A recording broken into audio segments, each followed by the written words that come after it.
The crystal glass hit the marble floor, and Isabella Vance's world exploded with it. Across the restaurant, her father, the legendary Richard Vance, was laughing. Actually laughing. With him. With Ethan Cole, the man she'd fired 72 hours ago without a second thought.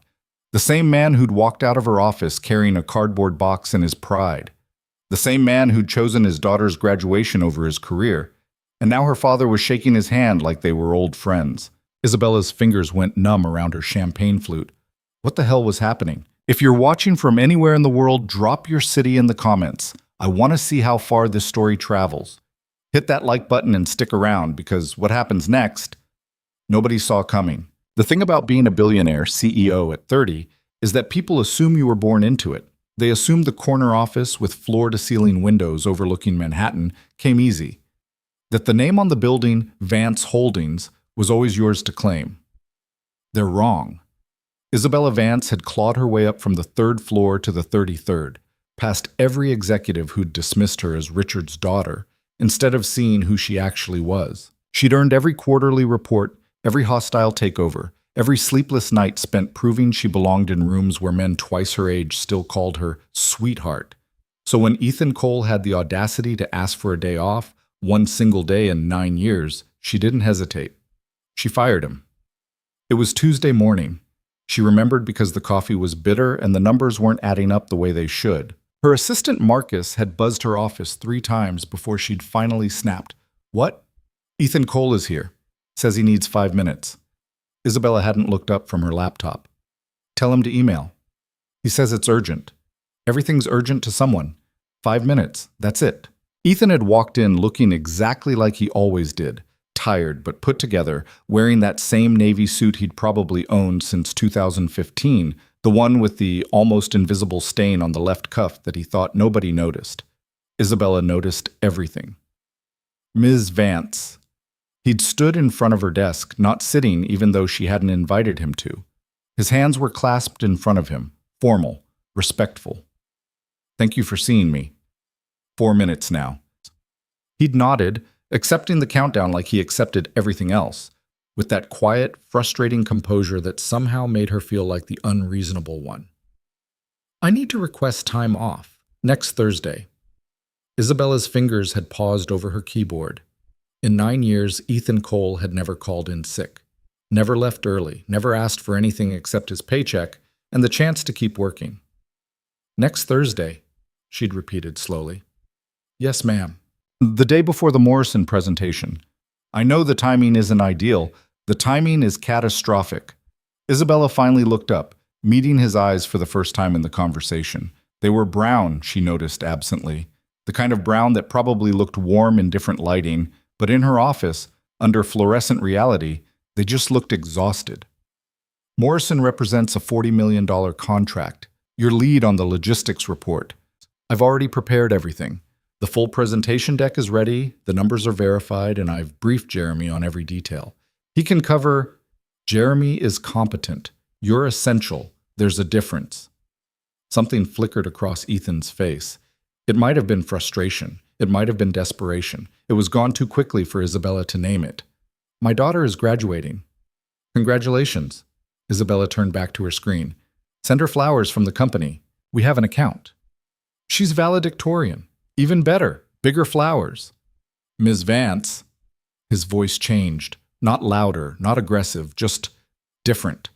Stripped of the professional polish he usually wore like armor. I haven't missed a single day in 9 years. Not one. I'm asking for 8 hours. And I'm telling you those 8 hours cost $40 million if Morrison walks. They won't walk. Everything is ready. You're not ready to leave. Not now. Isabella closed her laptop with a decisive click. The Morrison pitch happens Friday. You can take Thursday off the following week. Problem solved. Ethan was quiet for a long moment. Outside the window, a helicopter crossed the skyline, its shadow briefly darkening the glass. Her graduation is Thursday, he said finally, not the week after. Then she'll understand. She's valedictorian. Clearly, she's smart enough to grasp basic career priorities. She's 17 years old. You.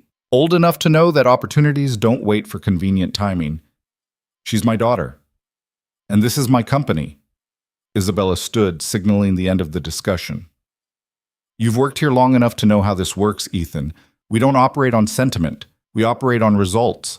Your results have been excellent, which is why I'm willing to be flexible. Take Thursday off next week, or even the whole week if you want. But this Thursday? Not negotiable. He didn't move, didn't nod, didn't accept. If I don't show up Thursday, he said quietly, what happens? Isabella felt something cold settle in her chest. It wasn't quite anger. It was the particular brand of disappointment reserved for people who'd proven themselves reliable until the exact moment you needed them most. You know what happens. Say it anyway. If you don't show up Thursday, don't bother showing up Friday, or ever again. The words hung in the air between them, sharp and final. Ethan looked at her for a long time.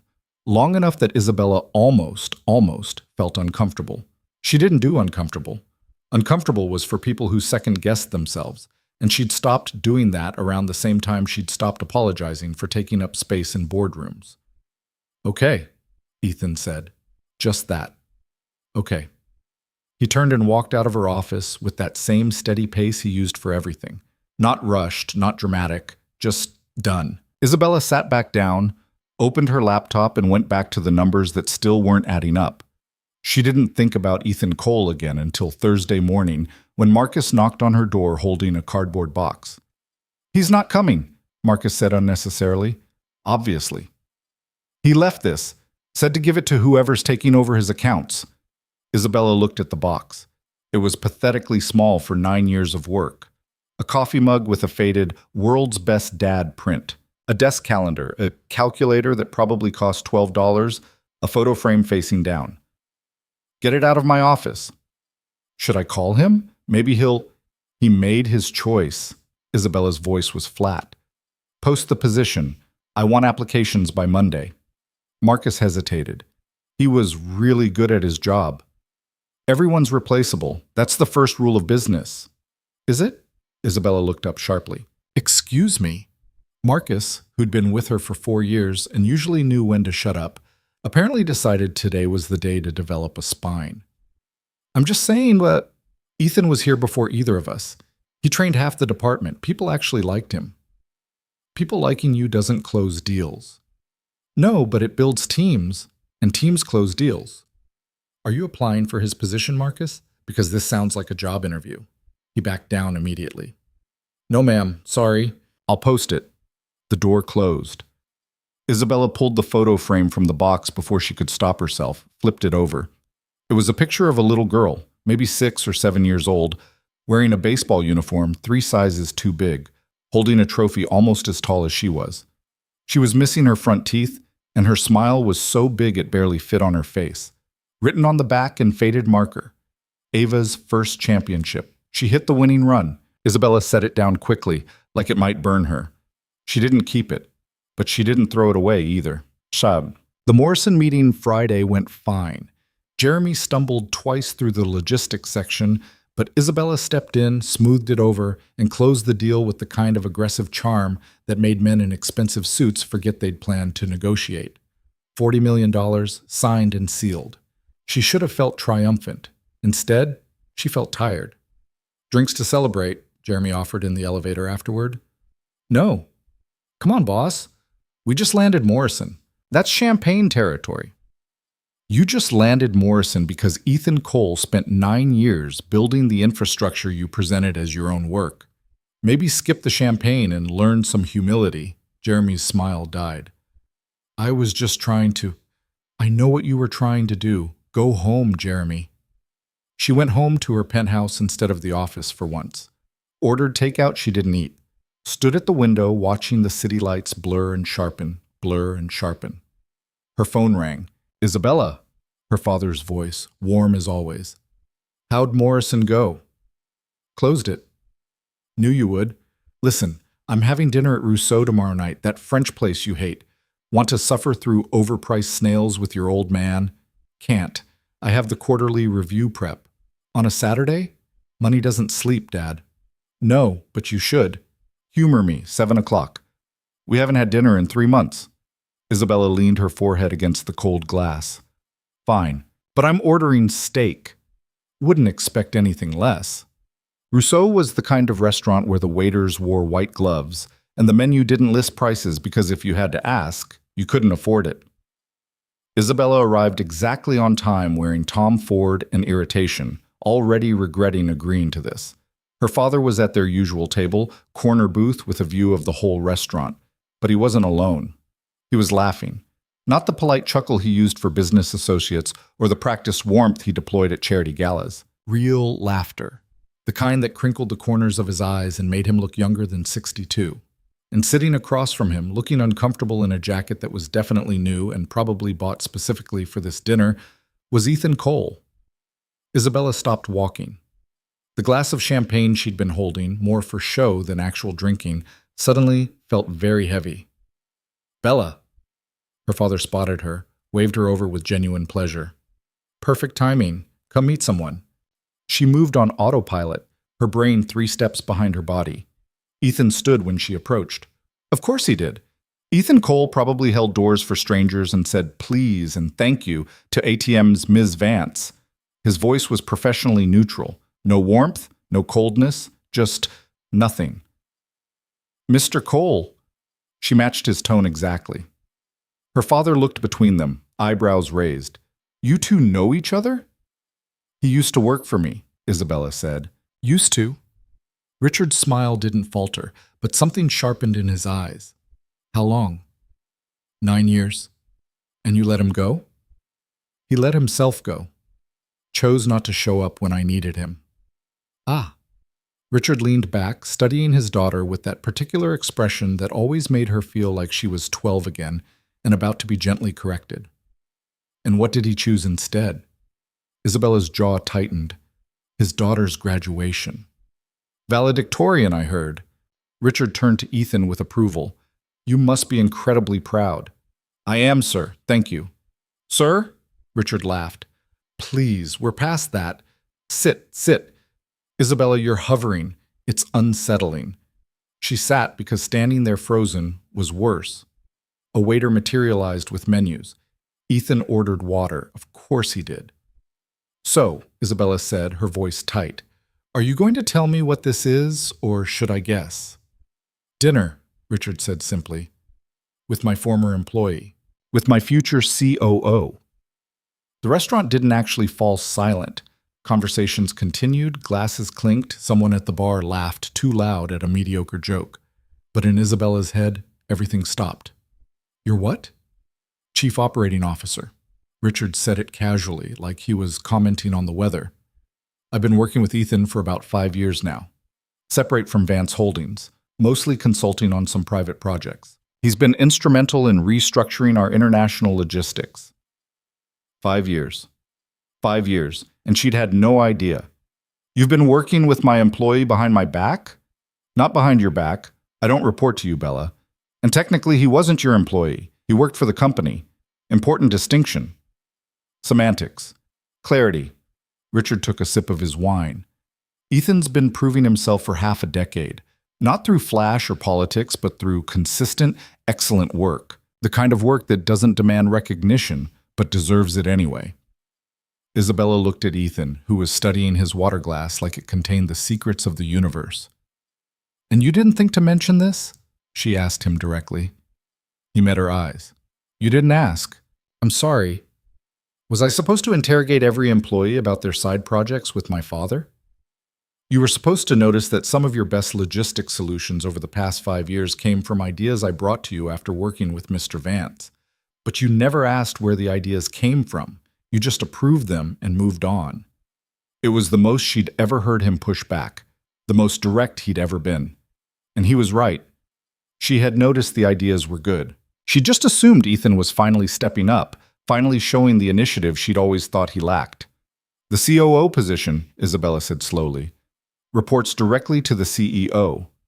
"It does," Richard confirmed, "which means he'd report to me." "Eventually." That word hung there, heavy with implication. "What do you mean, eventually?" Richard set down his wine glass with deliberate care.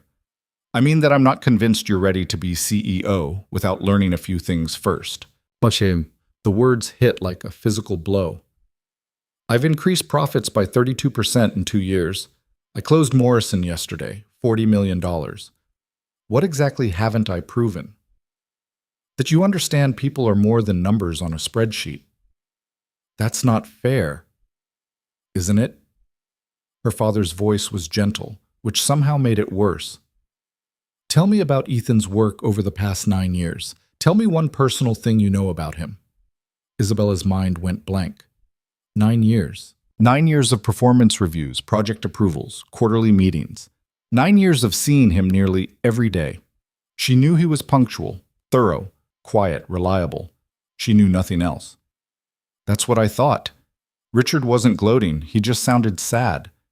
You're brilliant, Bella. Sharp as hell, driven, strategic. But leadership isn't just about profits. It's about people. And you've spent so long proving you're tough enough to sit in the big chair that you forgot why the chair matters in the first place. So this is what? A lesson? You're making him my boss to teach me humility? I'm making him COO because he's earned it. What you learn from that is up to you. Isabella stood abruptly. Her chair scraped against the floor, too loud. I need air. She didn't wait for permission. Just walked straight through the restaurant, past the concerned maitre d', out into the New York night where the air was cold and smelled like exhaust and ambition. Her phone buzzed, a text from Marcus. Jeremy's asking about the Peterson account. Should I loop him in? She stared at the message. Peterson was Ethan's account, had been for 6 years. She typed back, No, I'll handle it. Another buzz. Her father. Come back inside, let's talk like adults. She didn't respond. Instead, she stood there on Fifth Avenue in her $3,000 suit and her $800 heels, watching taxis blur past, feeling something she hadn't felt in years. Small. She didn't go back inside, went home instead, poured a scotch she didn't drink, and pulled up Ethan Cole's personnel file on her laptop. 9 years of performance reviews, all written by her or her predecessor. Reliable. Meets expectations. Consistent performance. Never late, never absent, never a complaint. She scrolled back further to his original application. Previous employment? Harbor Shipping Solutions. Terminated due to company bankruptcy. Education. State University, business degree. Graduated summa cum laude. References. 2 former professors, 1 former supervisor. There was a note at the bottom, added by whoever had done the initial interview. Single father. Daughter, age 8. Needs flexible hours but willing to work overtime when needed. Seems desperate but capable. Desperate but capable. Is that what they'd seen? What she'd been seeing all these years without realizing it? Isabella closed the laptop, picked up her phone, put it down again. What was she supposed to say? Sorry I didn't notice you were a person with a life outside of making my quarterly reports look good. The scotch sat untouched until it got warm and she poured it down the sink. Monday morning, Isabella arrived at the office at 6 a.m. like always. Ethan was already there. She stopped in the doorway of what used to be a mid-level manager's office, but had apparently been transformed over the weekend into something significantly nicer. New desk, proper lighting, a window. He looked up from his laptop. Ms. Vance. It's still my company, she said instead of hello. Yes, ma'am. And you still report to me. For now. What's that supposed to mean? Ethan closed his laptop slowly. Your father offered me COO on the condition that I could work with you. If I can't, the offer goes away and I go back to consulting independently. So yes, I report to you. But only if you can handle me being here. Handle you? I'm the one who... She stopped, took a breath. I don't need handling. I need to understand what the hell is going on. Your father thinks you're burning out. I'm not... He thinks you've forgotten why you wanted to run this company in the first place. That you're so busy proving you deserve the title that you've stopped actually leading. Isabella's hands clenched at her sides. And you agree with him. I don't know you well enough to agree or disagree. You worked for me for 9 years. I worked near you for 9 years. There's a difference. The words shouldn't have stung. They were accurate, after all. But accuracy didn't make them any less sharp.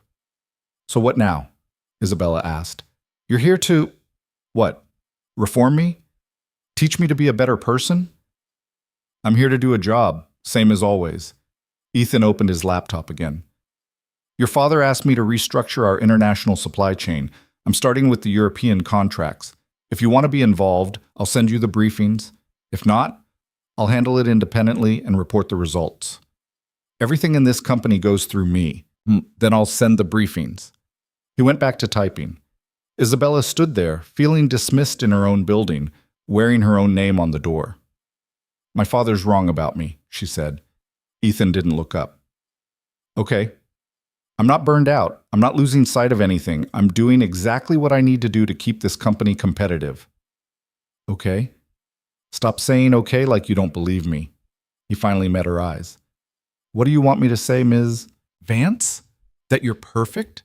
That firing someone for choosing their daughter's graduation was a brilliant leadership move? That your entire staff doesn't avoid you in the hallways because they're afraid of saying the wrong thing? They don't. They do. I've watched them do it for years. Walk faster when they see you coming. Duck into bathrooms. Take the stairs instead of sharing an elevator. That's respect. It's professional distance. It's fear. There's a difference. Isabella's voice went cold. You're here 3 days and you're already lecturing me on leadership? No, ma'am. I'm here 3 days and I'm finally being honest with you. There's a difference there, too. They stared at each other. Outside the window, the sun was starting to paint the buildings gold. Morning in Manhattan, the city waking up to chase its ambitions one more day. The European contracts, Isabella said finally. Send me the briefings by noon. I want to review them before you move forward. Yes, ma'am. She turned to leave, then stopped. For the record, your daughter's graduation. How was it? Ethan's expression didn't change. She gave a speech about perseverance, about showing up even when it's hard, about the people who taught her that consistency matters more than talent. Sounds like a smart kid. She is. Must get it from her mother. Her mother died when she was 3. The air went out of Isabella's lungs. I didn't know, she said quietly.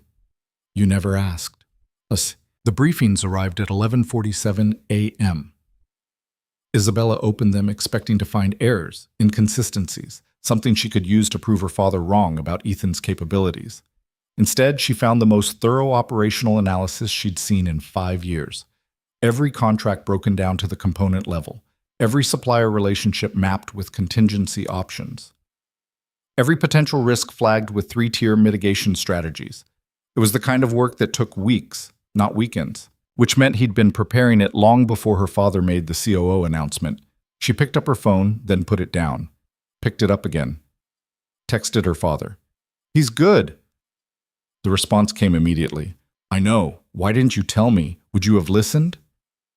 Isabella stared at the question. No, she wouldn't have. She would have seen it as her father interfering, undermining her authority, questioning her judgment. She would have done exactly what she'd done Saturday night. Walked out. Her phone buzzed again. Dinner this week? Without the drama this time? She typed. I'll try. That's all I ask. Love you, kiddo. Love you too, Dad. She set down the phone and went back to the briefings, reading them twice more before she finally walked down to Ethan's office at 4 p.m. He was on a call but gestured for her to come in. Yes, I understand the timeline is aggressive, but we've built in buffer room. If you look at Section 7 of the proposal, he paused, listening. Right, exactly. I'll send the revised numbers by tomorrow morning. Thank you. He hung up, made a note on his laptop, then looked up. Ms. Vance, the European briefings are excellent. Thank you. I have notes. Of course you do. She almost smiled. Almost. The German contracts. You've proposed switching suppliers for the raw materials component. That's going to upset Braun Industries. We've worked with them for 8 years. 9, Ethan corrected. And yes, it will upset them. It'll also save us $7 million annually and improve delivery times by 15%. Relationships matter. They do. Which is why I've already spoken with Braun's VP of Operations. They knew this was coming. They've been raising prices incrementally for 3 years, hoping we wouldn't notice. I noticed. Of course he did. And they're okay with losing the contract? They're not losing it entirely. I've restructured so they keep the packaging component, which is actually their specialty. They're getting more money for less work. Everyone wins. Isabella pulled out her phone, opened the notes she'd made. The French distribution timeline. Too aggressive, I know. I'm working on it. The Spanish labor regulations. Already consulted with their legal team. We're compliant. The Italian, Section 12, Paragraph 4. I addressed it. She lowered her phone. You've already thought of everything I'm about to say, haven't you? Not everything, but most things. I've had 9 years to study how you think, Ms. Vance. I learned to anticipate your questions. That's efficient? Unsettling. He almost smiled too. Almost. I need someone to challenge me, Isabella said, not just agree with everything. Then you should probably stop firing people who disagree with you. I fired you for not showing up. No. You fired me for choosing something that mattered more than work. There's a difference. There was that phrase again. There's a difference. How many differences had she been missing? How many things had she collapsed into simple categories, good or bad, useful or useless, worth her time or not, without bothering to look closer? Your daughter, Isabella said. Ava. How is she? Ethan's expression shifted, not dramatically, but enough that she noticed. She's adjusting to college, calls home more than I expected. Less than I'd like. What's she studying? Engineering. Wants to build sustainable infrastructure in developing countries. Ambitious. She's her father's daughter. Or she's just herself. You ever consider that? Ethan looked at her for a long moment. Every day. Isabella's phone buzzed. Marcus, with some crisis about the Henderson account that probably wasn't actually a crisis, but would become one if she didn't handle it in the next 10 minutes. I have to go, she said. But the European restructuring, it's approved. Move forward. Thank you, Ms. Vance. She was halfway out the door when she turned back. Isabella. Ma'am? When it's just us, you can call me Isabella. The Ms. Vance thing is exhausting. All right. Isabella. The name sounded strange in his voice. Too familiar. Too real. She left before the silence got awkward. Chum. The week passed in a strange blur. Ethan worked. Isabella worked. They crossed paths in meetings, exchanged emails, made decisions together that would have taken her twice as long alone. He was good. Better than good. And he didn't try to make her feel small about it. Wednesday afternoon, she found him in the break room at 2 p.m., eating what looked like a sad sandwich from the vending machine. That's disgusting, she said. He looked at the sandwich, then at her. It's food. It's regret between two pieces of stale bread. She grabbed her phone, pulled up her favorite deli. Turkey or roast beef? You don't have to eat turkey or roast beef, Ethan. Turkey. She ordered 2 sandwiches, extra everything. They arrived 20 minutes later and she brought them both to his office. You didn't have to do this, he said. I know. They ate in surprisingly comfortable silence. Isabella finished first, balled up the wrapper, tossed it into his trash can with perfect accuracy. Your father told me you played basketball in college, Ethan said. He talks about me? Sometimes. Usually when he's trying to figure out why you work so hard. I work hard because I have something to prove. To who? Everyone who said I couldn't. And when you've proven it? Isabella didn't have an answer. Ethan crumpled his own wrapper, threw it toward the trash. It bounced off the rim. You're terrible at that, Isabella observed. I'm aware. Ava plays sports? Softball. Made varsity her sophomore year. You go to the games? Every single one. He paused. Well, almost every single one. The weight of that almost sat heavy between them. The ones I fired you for missing, Isabella said quietly.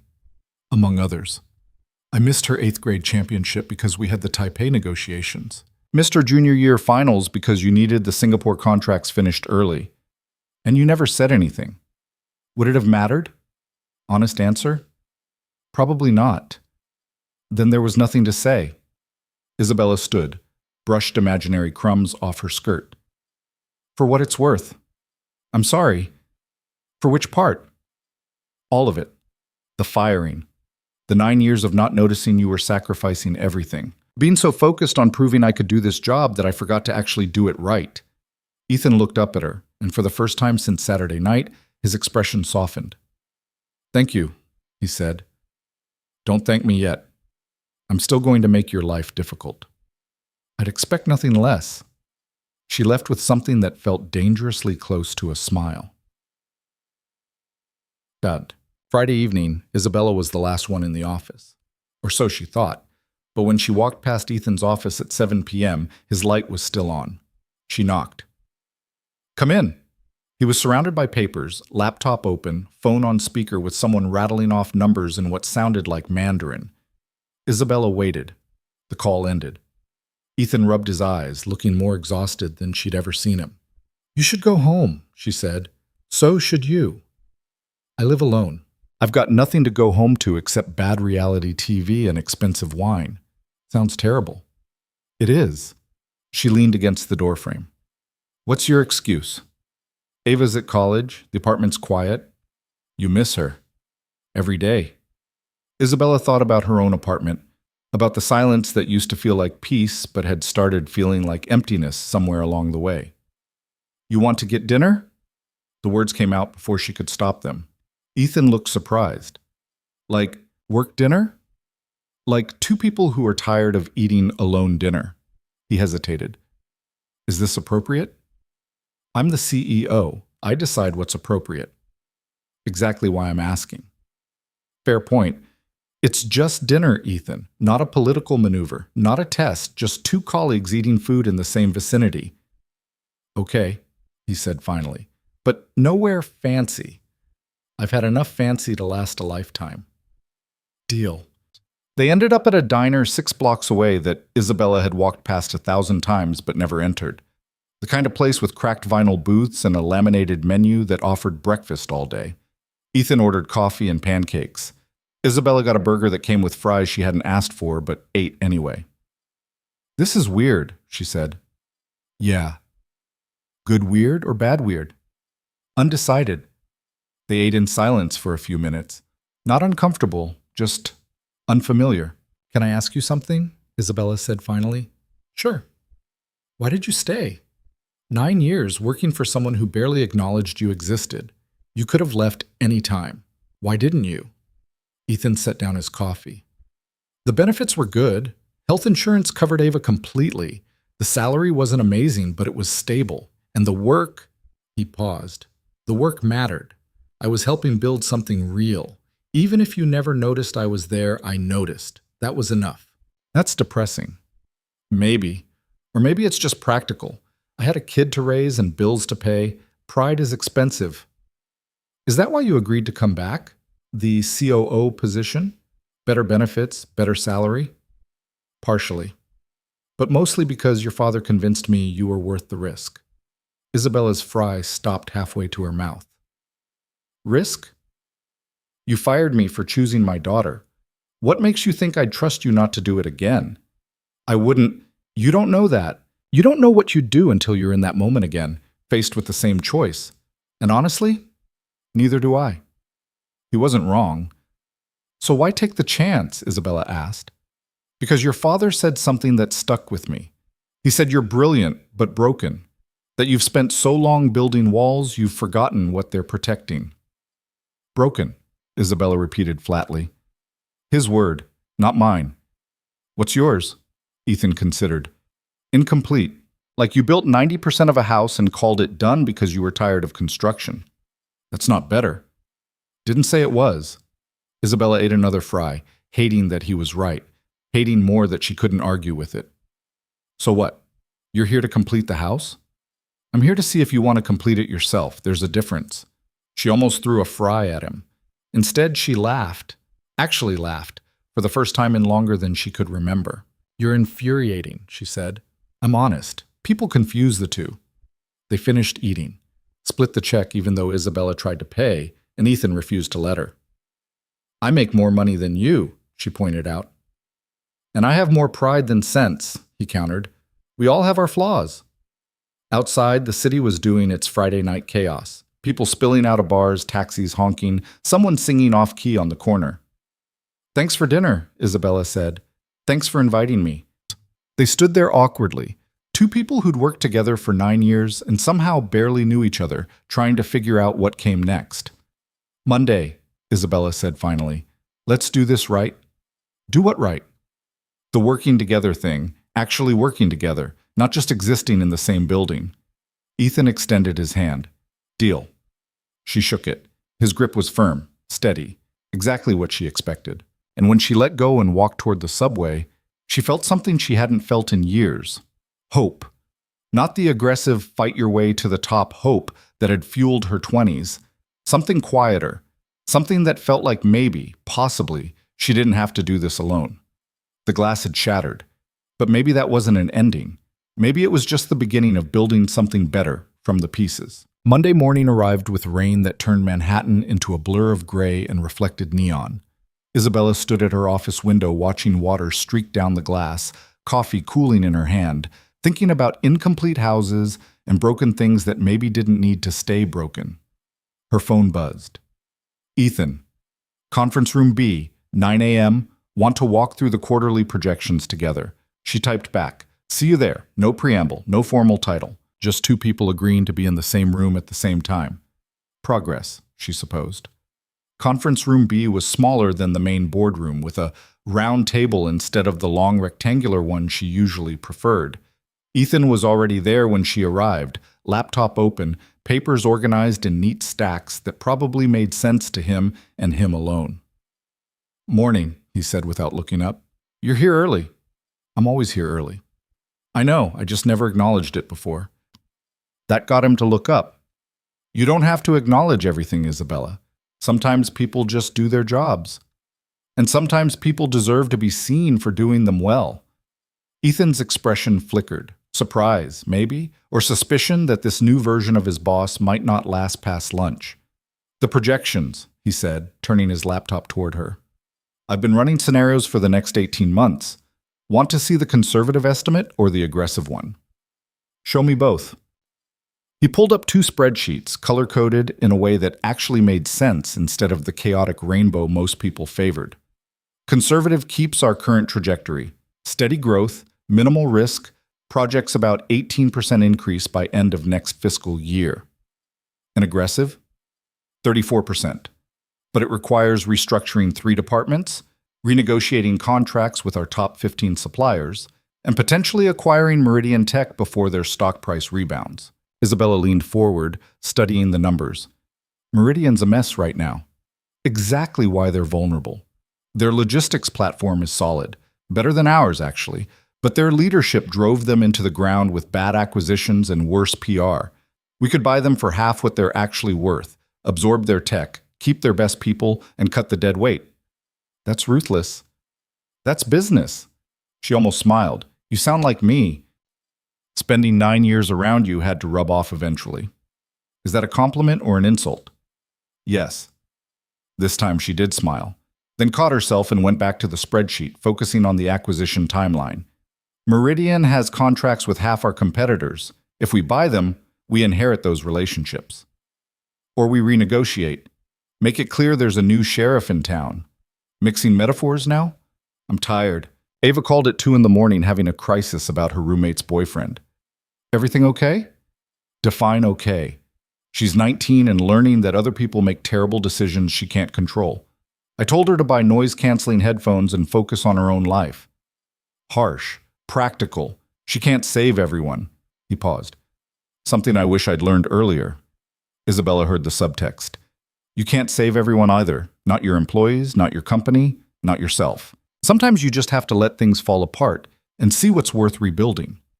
The Meridian acquisition, she said, steering back to safer ground. What's the timeline? We'd need to move fast. Their board meets in 3 weeks to discuss bankruptcy options. If we're making an offer, it needs to happen before then. 3 weeks isn't enough time for due diligence. It is if we work together instead of you doing everything yourself. There it was, the gentle challenge wrapped in practical advice. I don't do everything myself, Isabella said. You review every contract personally. You attend meetings that should be delegated. You answer emails at 3 a.m. that could wait until business hours. That's called being thorough.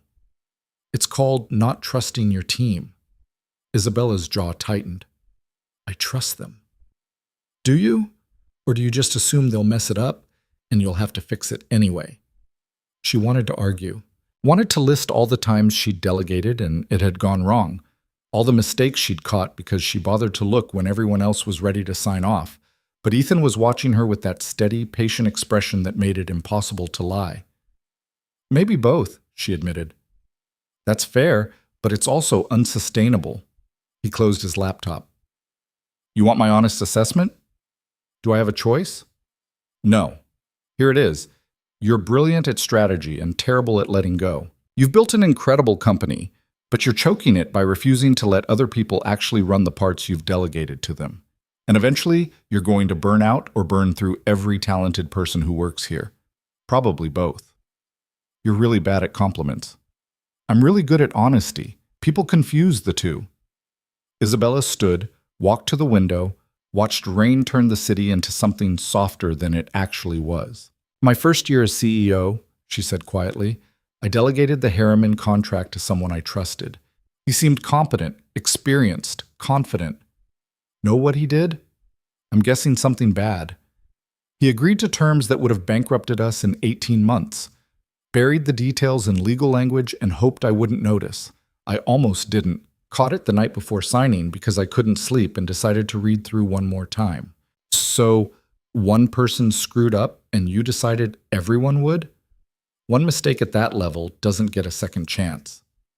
You're right, it doesn't. Ethan's chair creaked as he stood. But you're not giving anyone a first chance either. You're so busy protecting the company from theoretical disasters that you're creating real ones through exhaustion and micromanagement. I'm not exhausted. You're drinking cold coffee at 9 in the morning, and you have circles under your eyes that makeup can't quite hide. When's the last time you took a vacation? Isabella turned from the window. When's the last time you did? 2 years ago. Ava and I drove to Cape Cod for a week. Rained 4 out of 7 days, still the best week I've had in years. What'd you do? Read books, ate bad seafood. Taught her to drive stick shift in a rental car that I'm pretty sure we violated the insurance terms by using. Normal stuff. Normal. When was the last time Isabella had done anything normal? I don't know how to not work, she said. I know. That's the problem. Her phone buzzed.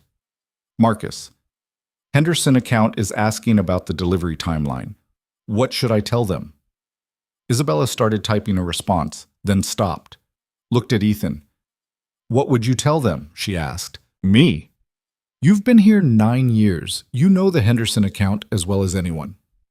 I'd tell them we're running 2 days behind schedule due to supplier delays, but we've built in buffer time and will still hit the original deadline with room to spare.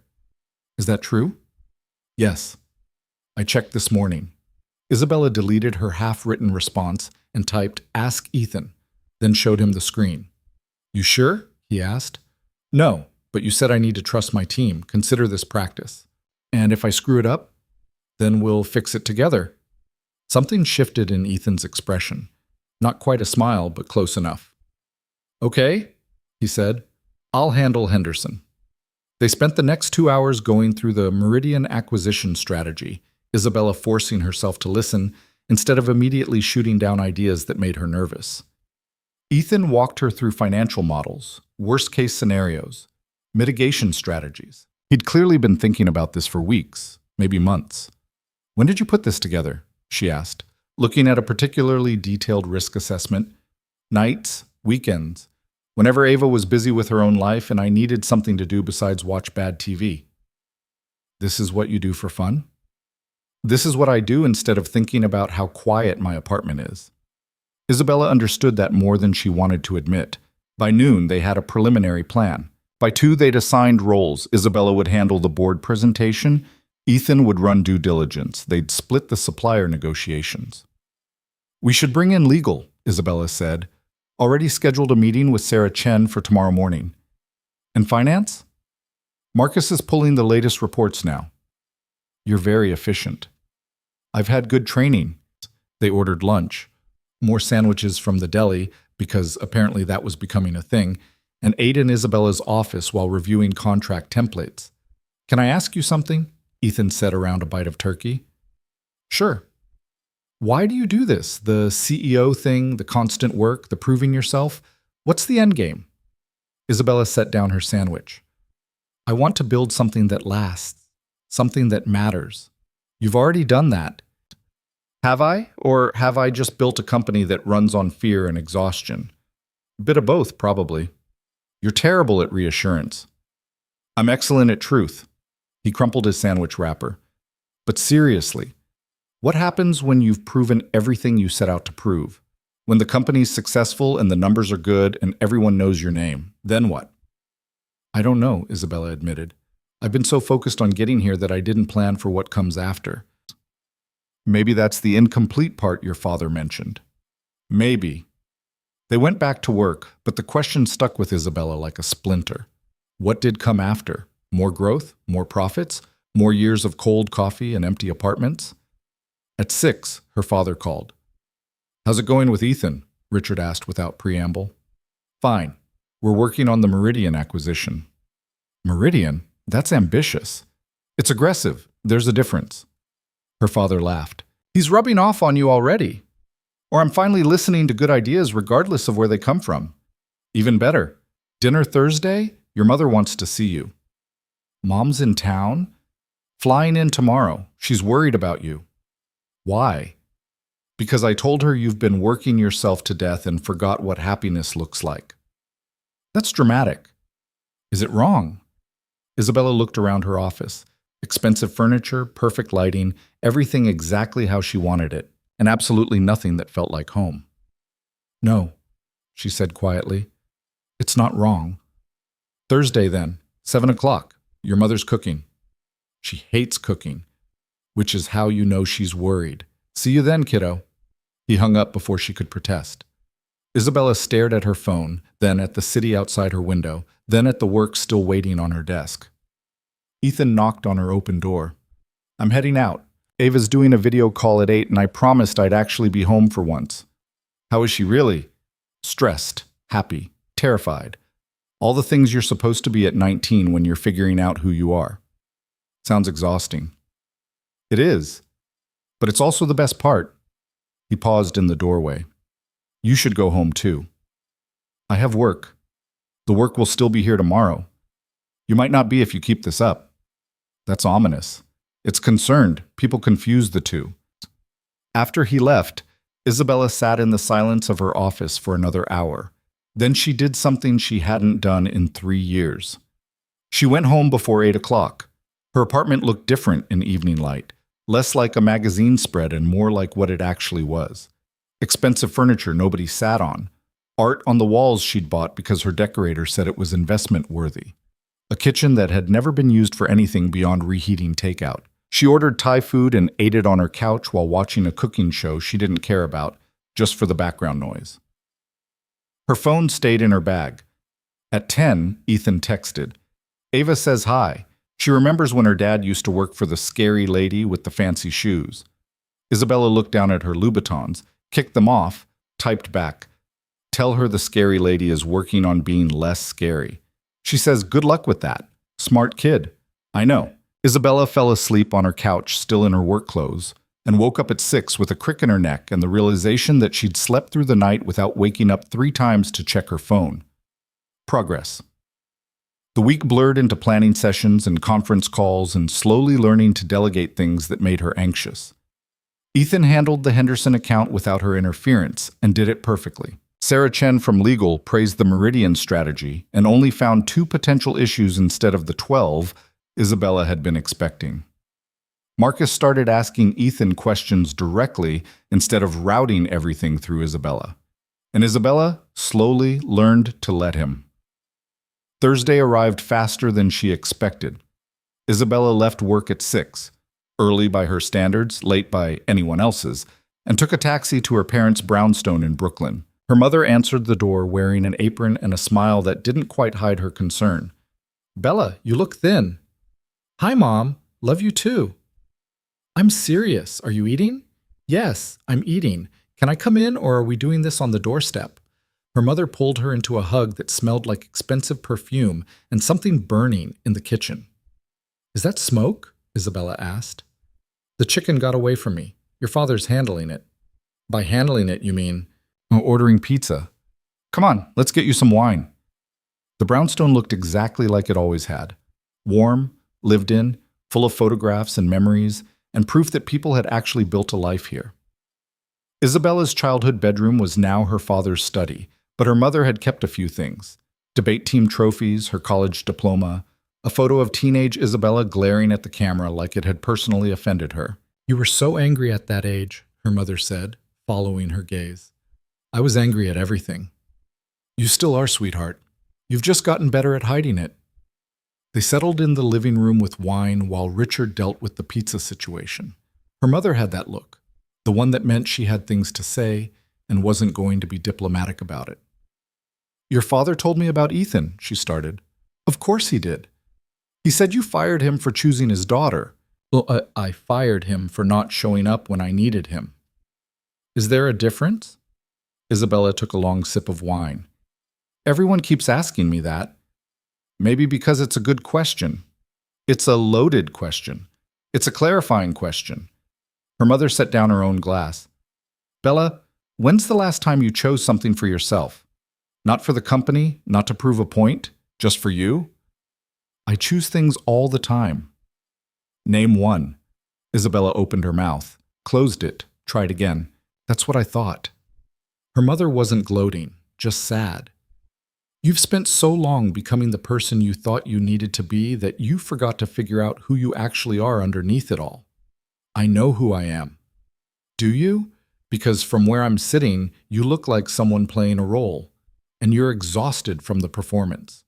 The words hit harder than they should have. Maybe because they were true. Maybe because Isabella had been thinking the same thing for weeks, but hadn't let herself say it out loud. "I don't know how to stop," she said quietly. "Stop what?" "Proving myself. Working. Being the person everyone expects." "Then maybe start by being the person you need." Richard appeared with pizza boxes and paper plates, which in this house was basically a white flag of culinary surrender. "Crisis averted," he announced. "Who wants pepperoni?" They ate in the living room like normal people instead of at the formal dining table, and Isabella felt something in her chest loosen just slightly. "Tell me about the Meridian acquisition," her father said. "It's aggressive." "Your mother said the same thing about marrying me. Worked out pretty well." "That's not even remotely the same situation. Isn't it? Taking a risk on something that could either transform your life or blow up in your face? Sounds similar to me." Isabella looked at her mother, who shrugged. "He's not wrong. I thought he was a reckless idiot when we met. And now? Now I know he's a reckless idiot. But he's my reckless idiot." They smiled at each other with the kind of easy affection that came from 30 years of choosing each other every single day, and Isabella felt something she hadn't felt in a long time. Envy. Not of the marriage specifically, but of the partnership, the sense that they were building something together instead of alone. "Ethan thinks the acquisition could work," Isabella said. "We've run the numbers 6 different ways, and they all look solid." "You trust his judgment?" her father asked. "I'm learning to." "That's progress." "It's terrifying." "Also progress." Isabella stayed until almost 11, which was later than she'd stayed at her parents' house in years. When she finally left, her mother walked her to the door. "Bring Ethan to dinner sometime," she said casually. "Why?" "Because I want to meet the man who got you to leave work before midnight." "It's not like that, Mom." "Like what?" "Whatever you're thinking." "I'm not thinking anything. I'm just saying it would be nice to meet him, as your colleague, your friend, whatever he is." Isabella didn't have a word for what Ethan was. Employee felt wrong now. Friend felt presumptuous. Colleague was accurate, but incomplete. "I'll think about it," she said. The taxi ride home gave her too much time to think about incomplete houses and people who chose their daughters and mothers who worried and fathers who saw through her defenses like they were made of glass. When she got home, there was a text from Ethan. "How was dinner?" "Weird. Good. My mother wants to meet you. Should I be nervous?" "Terrified. She's worse than me." "Impossible." Isabella smiled at her phone like an idiot, then caught herself and put it away. Friday morning, the Meridian CEO's assistant called to say they were interested in hearing Vance Holdings' offer. "That was fast," Isabella said when Ethan appeared in her office 5 minutes later. "I may have reached out to their board directly earlier this week." "Without telling me?" "You said to trust my judgment." I trusted it. That's not. She stopped, took a breath. Okay, what did you tell them? That we're interested in an acquisition. We move fast, and we're serious. They're desperate enough to listen. When's the meeting? Next Tuesday. Their offices, 10 a.m. That's 6 days away. I'm aware. We need the full due diligence report, legal review, board approval, already in progress. Sarah's team is working through the weekend. Your father approved moving forward yesterday. We just need you to sign off on the preliminary offer. Isabella stared at him. You did all this in a week? I did all this in 3 months. I just waited until you were ready to hear it. I could be pissed at you for going behind my back. You could be. Are you? She considered. No, I'm impressed, and annoyed that I'm impressed. I'll take it. They spent the day refining the offer, running scenarios, preparing for every possible response from Meridian's board. By 7, Isabella's office looked like a paper bomb had exploded. We should stop, Ethan said, rubbing his eyes, before we start making stupid mistakes. One more scenario said, Isabella, stop. The use of her first name, firm and final, made her actually pause. Fine. We stop. But we're back at it tomorrow morning. Tomorrow's Saturday. I'm aware. Most people take Saturdays off. Most people aren't trying to close a $30 million acquisition in 6 days. Ethan closed his laptop with deliberate care. I'll be here at 9, but we're taking a lunch break. Actual lunch, not vending machine sadness. Deal. Saturday morning arrived gray and cold. Isabella showed up at 8:30 with coffee for both of them, a peace offering for dragging Ethan in on the weekend. He arrived at 8:45, looking tired but determined. They worked through the morning in comfortable silence, the kind that came from getting used to each other's rhythms. Isabella stopped second-guessing every number. Ethan stopped asking permission for every decision. At noon, he stood and stretched. Lunch. I'm not hungry. You're always not hungry. Come on. There's a Greek place 2 blocks away that does amazing gyros. I don't eat gyros. You do today. She let him drag her out of the office, into the cold November air that smelled like coming snow and roasted nuts from a street vendor. The Greek place was tiny, cramped, nothing like the restaurants she usually frequented, but the food was incredible, and Ethan was right about the gyros. How'd you find this place? Isabella asked around a mouthful of lamb. Ava and I used to come here when she was in high school, before college applications and scholarships and her deciding she was too busy for her old man. She's not too busy. She's just growing up. I know. Doesn't make it easier. You miss her. Every single day. But that's the deal, right? You raise them to leave. If you do it right, they go out and build their own lives. And you're proud and heartbroken at the same time. Isabella thought about her own parents, how her mother had looked at her Thursday night with worry and love all mixed together. I don't think I ever made my parents proud, she said quietly. Are you kidding? Your father talks about you constantly. He talks about my company, the profits, the growth. Not me. Because he assumes you know he's proud of you as a person. The company's just evidence. Is it? Or is it all I am? Ethan set down his gyro, looked at her directly. You want my honest answer? Do I ever want anything else from you? Right now you're letting the company define you. But that's a choice you're making, not a truth you're stuck with. You could choose differently. How? I don't know. That's the thing you have to figure out yourself. They finished lunch and walked back to the office through streets that were starting to bustle with weekend crowds. Normal people doing normal things, shopping, laughing, living lives that didn't revolve around quarterly reports. You ever want something different? Isabella asked. Different how? Different than this, the work, the grind, the constant proving yourself. Every day, Ethan admitted, but wanting something and figuring out how to get it are different problems. What would you want, if you could have anything? He thought about it. More time with Ava before she forgets I exist. A job that doesn't feel like I'm sacrificing everything else. Maybe someone to come home to who isn't a TV screen. That's not much to ask for. Then why don't more people have it? Good question. They worked until 6, until the numbers started blurring together, and even Isabella had to admit they were past the point of productivity. Same time tomorrow? Ethan asked, packing up his laptop. You don't have to. I know, but we're in this together now, right? Partners on the Meridian deal. Partners. The word felt significant somehow. Yeah, Isabella said. Partners. Sunday they finalized the offer. Monday they presented to the board, who approved it with minimal changes. Tuesday morning, Isabella put on her best armor. Armani suit, Louboutin heels, the diamond earrings her mother had given her for her 30th birthday, and prepared for battle. Ethan met her in the lobby at 9, looking nervous. You okay? She asked. Define okay. I'm about to walk into the biggest meeting of my career with a CEO who fired me 3 weeks ago. I'm fantastic. I didn't. She stopped. Okay, yes, I did, but I also brought you back. Your father brought me back. I kept you here. There's a difference. He almost smiled. There really is. The car ride to Meridian's offices was quiet, both of them reviewing notes and running through scenarios. Isabella's phone buzzed with a text from her mother. Good luck today. Remember to breathe. She typed back, How did you know about today? Your father. I'm proud of you, sweetheart. Isabella stared at those last 5 words longer than she should have, then put her phone away before the emotion could catch up with her.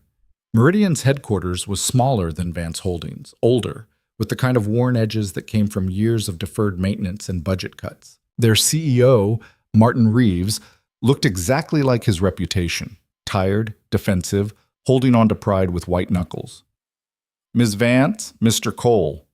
He shook their hands with professional courtesy that didn't quite hide the desperation. Thank you for coming. Thank you for hearing us out, Isabella said. They settled in a conference room that had seen better decades. Reeves had brought his CFO and legal counsel. Isabella had brought Ethan and confidence. Let's cut to it, Reeves said. You want to buy my company for pennies on the dollar and strip it for parts. I've heard this pitch before. Then you'll notice ours is different, Isabella said smoothly. We're not interested in stripping anything. Your logistics platform is better than ours. Your international contracts are exactly what we need. We want to integrate, not destroy. Everyone says that until the ink is dry. Everyone else isn't offering to keep your entire tech team and promote your lead engineers to department heads. That got his attention. You'd keep my people? The good ones. The ones who built what you have. The dead weight gets cut, but talent gets rewarded. Reeves looked at his CFO, who nodded slowly. That's not what we expected. Ethan leaned forward. Mr. Reeves, I spent 9 years watching good companies make bad decisions because they valued ego over outcome. We're offering you a chance to save what you built and see it actually reach its potential. Your other option is bankruptcy court and watching everything you worked for get sold off piece by piece to the lowest bidder. He's blunt, Reeves observed.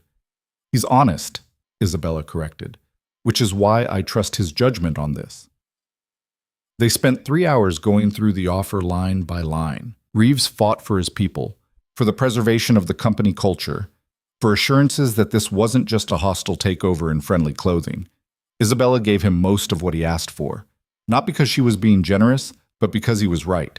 By 2 o'clock, they had a handshake agreement. By 4, legal had drafted preliminary terms.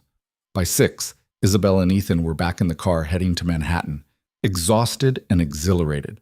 We did it, Ethan said, sounding almost surprised. We did it, Isabella confirmed. Together. Yeah, together. She leaned her head back against the seat, let the city lights blur past, felt something that might have been happiness if she still remembered what that felt like. Her phone rang. Her father. How'd it go? We got them. Preliminary agreement signed. Knew you would. Dinner celebration tomorrow night? Can't. We have the integration planning meeting. Wednesday then. No excuses. Your mother's making reservations. Dad, non-negotiable, kiddo. See you Wednesday. He hung up. Isabella looked at Ethan. My parents want to have dinner with both of us. Should I be terrified? Absolutely, but you're coming anyway. Is that an order? It's a request. There's a difference. Wednesday came too fast. Isabella stood in front of her closet at 6:30, staring at rows of power suits and designer dresses that all suddenly felt wrong for dinner with her parents, and the man she'd fired and rehired and somehow turned into something she didn't have a name for yet. Her phone buzzed. Ethan. Should I bring wine or flowers or just my sparkling personality? She typed back, just show up. My mother will have enough wine to float a yacht. That confident or that nervous? Yes. She settled on black pants and a silk blouse, something that said professional but not trying too hard, then changed into a dress. Then back to the pants. Finally threw her phone across the bed in frustration because when had getting dressed become this complicated? The restaurant her mother chose was French but not pretentious, the kind of place where the waiters actually smiled instead of judging your wine knowledge. Isabella arrived 10 minutes early out of habit and found her parents already there, her father reading the menu and her mother watching the door like a hawk. "You're here," her mother said, standing to hug her, "and you look beautiful." "I look like I always look." "Exactly. Beautiful." Her mother held her at arm's length, studying her face. "You're sleeping better." "How can you possibly tell that?" "I'm your mother. I can tell everything." Richard stood, kissed Isabella's cheek. "Where's your partner in crime?" "He's not my—" Isabella caught herself. "Ethan will be here. He texted from the subway 10 minutes ago." "The subway?" her mother repeated. "I like him already." "You haven't met him." "Any man who takes the subway instead of demanding a car service is worth meeting." Ethan arrived 5 minutes later, slightly out of breath and carrying flowers that were clearly from the bodega across the street, but somehow didn't look cheap. "Mrs. Vance? Mr. Vance?" He shook Richard's hand, then offered the flowers to Isabella's mother with a smile that was probably illegal in several states. "Thank you for including me. Catherine, please, and these are lovely." Her mother took the flowers like they were rare orchids instead of $10 daisies. Sit. Richard's been dying to interrogate you properly." "Mom, what?" "I said interrogate, not torture. There's a difference." They settled at the table, Ethan looking more comfortable than Isabella felt, which was both impressive and annoying. "So," Richard said once the wine was poured, "tell me about the Meridian integration. How's it going?" "Smoother than expected," Ethan said. "Their tech team is onboarding next week. We're keeping about 70% of their staff, which is higher than the initial projection." "Isabella's doing?" "Joint decision. She wanted to cut more, I argued, for keeping the institutional knowledge. We compromised." "You compromised?" Catherine looked at her daughter with open surprise. "Bella doesn't compromise." "I'm learning," Isabella said tightly. "She's learning well," Ethan added. "Last week she let me handle the supplier negotiations without reviewing my work first." "Did you have a stroke?" Richard asked his daughter seriously. "Very funny. I'm not joking. You once reviewed my grocery list because you thought my produce choices were inefficient. That was one time and you were buying 6 different types of lettuce." "I like variety." Catherine patted his hand. "You like making lists. It's adorable." The waiter appeared to take their orders. Isabella chose the first thing she saw without reading it, too aware of Ethan sitting next to her close enough that she could smell whatever soap he used. Something clean and uncomplicated, which figured. "Ethan," Catherine said once the waiter left, "Richard tells me you have a daughter in college." "Yes, ma'am. Ava. She's studying engineering at State. You must be very proud. Every single day. Does she know about the new position?" "She does. Called me crying happy tears, which she claimed were allergies, which I pretended to believe." Catherine laughed, warm and genuine. "Smart girl. How's she adjusting to college?" "Too well, honestly. She's already joined 3 clubs, made more friends than I've had in my entire life, and only calls home when she needs advice on boy problems or laundry disasters." "That's exactly how it should be," Catherine said. "If they need you too much, you haven't prepared them. If they need you too little, you haven't connected with them. Sounds like you found the balance." Isabella watched her mother talk to Ethan with easy warmth, saw her father nodding along, and felt something uncomfortable settle in her chest. When was the last time she'd had a conversation with her parents that wasn't about work? When had they stopped asking about her life and started only asking about her company? Probably around the same time she'd stopped having a life outside the company to talk about. "Isabella," her father said, pulling her back to the present, "your mother and I have been talking." "That sounds ominous." "Not ominous. Concerned." He set down his wine glass. "When's the last time you took a vacation?" We've been over this 2 years ago, Ethan supplied.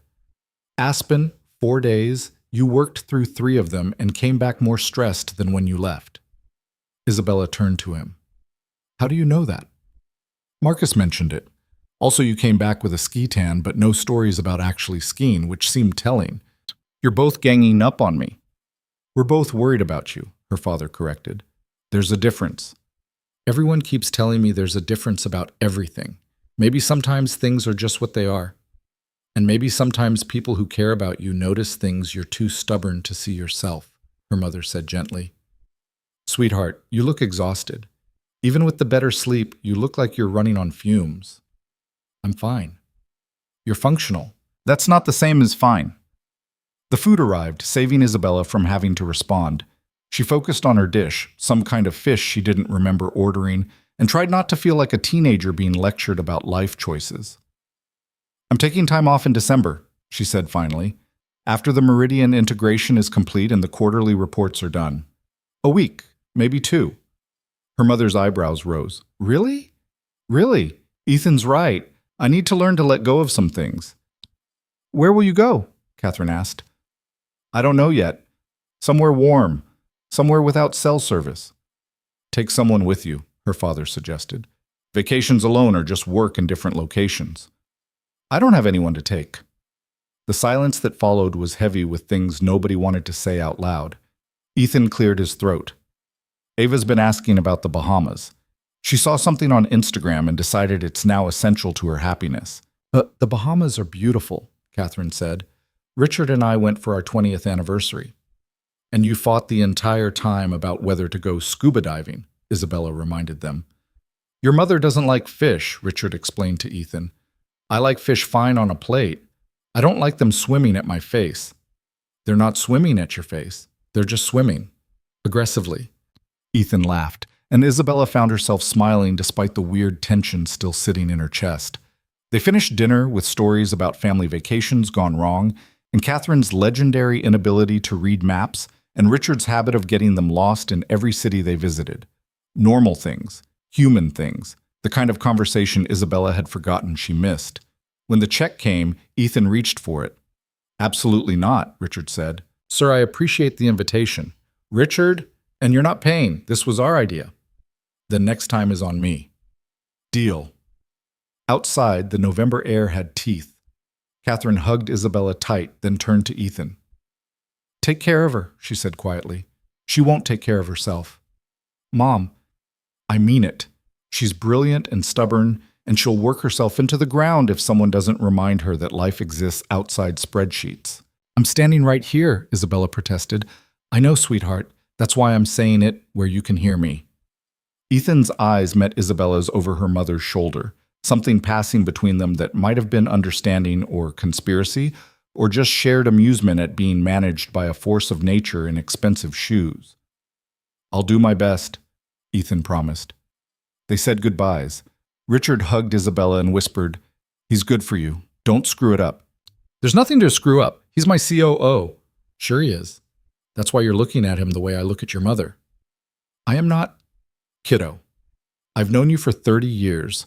I know what you look like when you're pretending something doesn't matter. He kissed her forehead and left her standing on the sidewalk with too many feelings and not enough words for any of them. Ethan appeared at her elbow. You okay? My family is exhausting. Your family is nice. They're meddling. They're caring. People confuse. If you say, people confuse the two one more time, I'm demoting you. He grinned. You can't demote me. Your father would stage a coup. He really would. They stood there in the cold, watching taxis blur past and people hurry toward wherever they were going. Together, mostly. Couples holding hands, friends laughing, people who had lives that included other people. Want to walk for a bit? Isabella asked. I'm too wired to go home yet. Sure. They walked without direction, just moving through the city because it felt better than standing still. Past restaurants and bars and late-night shops selling things nobody needed but everyone wanted. Your parents are great, Ethan said after a few blocks. They're nosy.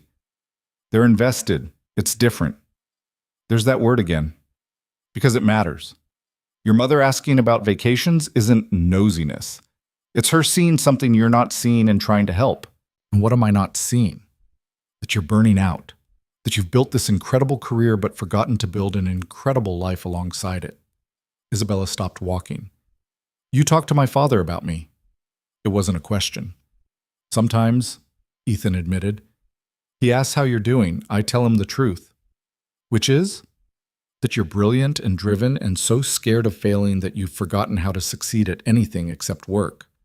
The words should have made her angry. Instead, they just made her tired. I don't know how to be anything else, she said quietly. I know. That's the problem. They kept walking, past Central Park, dark and peaceful, the city noise fading to something almost gentle, past late-night joggers and dog walkers and people living their lives in the margins of midnight. Tell me something, Isabella said. Something real. Not about work, not about the company. Something true. Ethan thought about it. I'm terrified I'm screwing up with Ava, that I spent so many years working to give her opportunities that I forgot to just be present. And now she's in college building a life I'm not part of, and I don't know if that's success or failure. It's both. That's what makes it hard. Your turn. Something real. Isabella took a breath. I'm lonely, all the time, and I've gotten so good at pretending I'm not that I almost convinced myself it was true. But that's the saddest thing I've heard all week. Sorry. Don't apologize. Just do something about it. Like what? I don't know. Let people in. Take the vacation. Stop treating relationships like business negotiations. Is that what I do? You just analyze the cost-benefit of having dinner with your parents before agreeing to it. I did not. Isabella stopped. Okay, maybe I did, but that's just being practical. It's being scared. There's a difference. They ended up at her building somehow, the doorman nodding recognition as they stood on the sidewalk like teenagers trying to make a good night last. Thanks for coming tonight, Isabella said. I know my parents are a lot. They're lovely, and they clearly adore you. They worry about me, because you give them reasons to. You're very honest. You keep saying that like it's surprising. Most people lie to make things easier. Most people aren't standing on a sidewalk at 11 p.m. with their boss trying to figure out if this is still professional or if it stopped being professional somewhere around the third glass of wine. Isabella's heart did something complicated. What do you think it is? I think we're two people who are learning to be friends. And that scares you because you don't let people be your friend. You let them be useful or you let them go. That's harsh. It's accurate. But you're working on it. That's something. A taxi pulled up, someone getting out, the city continuing around them indifferent to whatever this was. I should go, Ethan said. Early meeting tomorrow with the Meridian tech team. Right, of course. He turned to leave, then stopped. Isabella? Yeah? Your parents are right. You should take that vacation. Actually take it, not just schedule it and then cancel. I will. And maybe ask someone to go with you, someone who's not work-related. I don't have anyone who's not work-related. Then maybe that's the first thing to fix. He left, heading toward the subway while she went into her building alone, because that's what she always did. Came home alone. Woke up alone. Built empires alone. The elevator ride to the penthouse felt longer than usual. Her apartment was exactly how she'd left it that morning, perfect, empty, silent. She poured a glass of wine she didn't drink and stood at the window watching the city sparkle and shine and pretend to be beautiful. Her phone buzzed, a text from her mother. He's wonderful. Don't let this one go. Isabella typed back. There's nothing to let go of. We work together. Sure you do. And your father and I worked together when we met too. Look how that turned out. You met at a charity gala. You were seated next to each other by accident. And you met when you fired him for choosing his daughter. Sometimes the universe has a sense of humor. Pay attention to it. Isabella set down her phone and went to bed. But sleep didn't come easy. She kept thinking about conversations and differences and the way Ethan had looked at her on the sidewalk like he could see through every wall she'd ever built. Thursday morning came gray and cold. Isabella arrived at the office before 7 to find Ethan already in the conference room with the Meridian tech team, walking them through integration protocols and making it look easy. She watched through the glass for a moment, studying the way he commanded the room without demanding attention. The way people listened because he was worth listening to, not because they were afraid of him. Marcus appeared at her elbow. He's good. I know. You made the right call bringing him back. My father made the call. You kept him here. That was your choice. Isabella didn't respond, just watched Ethan laugh at something one of the engineers said, completely at ease in a way she'd never been in her entire career. The meeting wrapped up an hour later. The tech team filed out looking energized instead of exhausted, which was basically a miracle. How'd it go? Isabella asked when Ethan emerged. Better than expected. They're actually excited about the integration. Novel concept. Most people hate change. Most people hate being forced to change without understanding why. We gave them the why. Now they're invested. When did you get so good at this? 9 years of watching you do it wrong taught me what not to do. She should have been offended. Instead, she laughed because it was probably true. I have the Henderson status meeting in 20 minutes, Ethan said, checking his phone. You sitting in? Do you want me to? I want you to do whatever makes you feel comfortable. That's not an answer. It's the only answer I've got. You're still the CEO, Isabella. This is your company, but it's also mine now. We need to figure out what that actually means. And if I don't know, then we figure it out together. There was that word again, together. Like it was easy. Like partnership was something you could just decide, instead of something you had to build carefully over time. I'll sit in, Isabella decided. But I'm not running it. This is your show. Okay. And if you screw it up, you'll fix it. I know. That's the deal. The Henderson meeting went fine, better than fine. Ethan presented the quarterly logistics report with the kind of confidence that came from actually knowing what he was talking about, and Isabella found herself relaxing into her chair, just listening instead of mentally preparing to jump in and correct. He didn't need correcting. When it ended, Sarah Chen from legal cornered them both in the hallway. The Meridian paperwork is ready for final signatures, she said. Board approved everything this morning. We're just waiting on you two. Any last-minute issues? Isabella asked. Nothing major. A few minor adjustments to the employee retention clauses, but Reeves signed off on them. We're good to go. They went to Sarah's office, reviewed the final documents one more time, signed their names next to each other on pages that would change the entire trajectory of the company. Congratulations, Sarah said when it was done. This is going to be huge for us. Assuming we don't screw up the integration, Isabella said. You won't. You've got Ethan. He doesn't screw things up. After Sarah left, Isabella and Ethan sat in the conference room with the signed contracts between them, the weight of what they'd just done settling slowly. We actually did it, Isabella said. We actually did. $30 million, 70 new employees, complete restructuring of our international operations. And if it works, we'll double our market share in 18 months. And if it doesn't, then we'll figure out how to fix it, together. Isabella looked at him across the table, this man who'd worked for her for 9 years without her really seeing him, who'd come back despite every reason not to, who kept using that word like it was simple. Why are you here, Ethan? Really? What do you mean? You could have taken a dozen other jobs. Better pay, less history, no complicated dynamics. Why come back? He was quiet for a long moment, and she thought maybe he wasn't going to answer. Because your father asked me something when he offered the COO position, Ethan finally said. He asked if I believed you could change, if I thought you were capable of becoming the kind of leader who saw people instead of just profits. And what did you say? I said I didn't know, but I wanted to find out. That's a terrible reason to take a job. Maybe, or maybe it's the only reason that matters. I spent 9 years being invisible. I didn't want to spend the rest of my career that way. And you...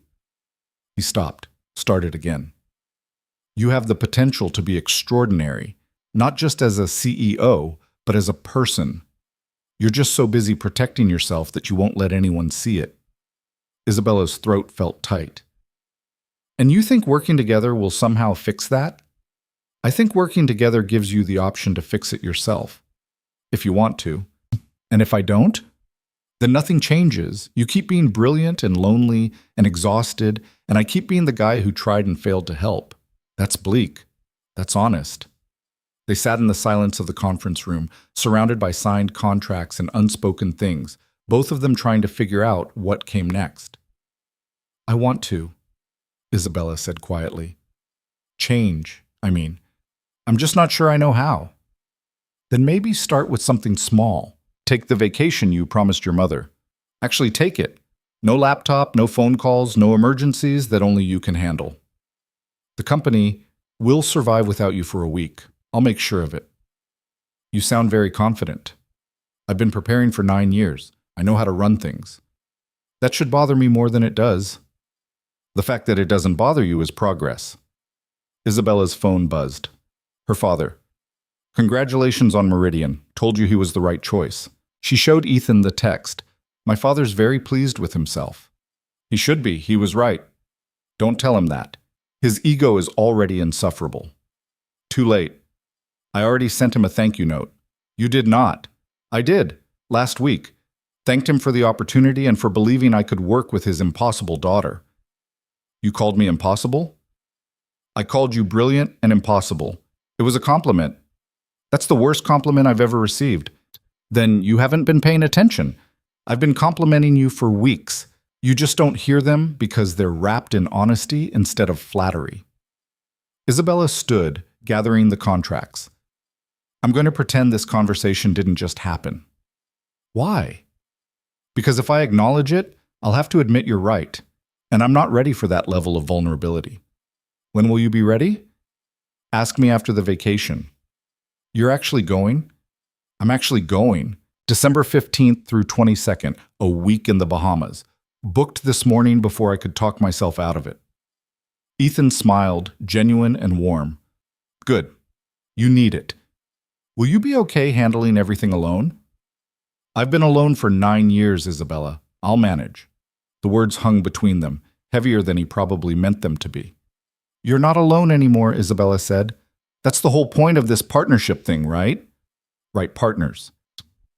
They looked at each other for a long moment, both of them knowing something had shifted, but neither quite ready to name what it was. I should go, Ethan said finally. Ava's coming home this weekend. I need to clean the apartment and stock the fridge with actual food instead of leftovers and regret.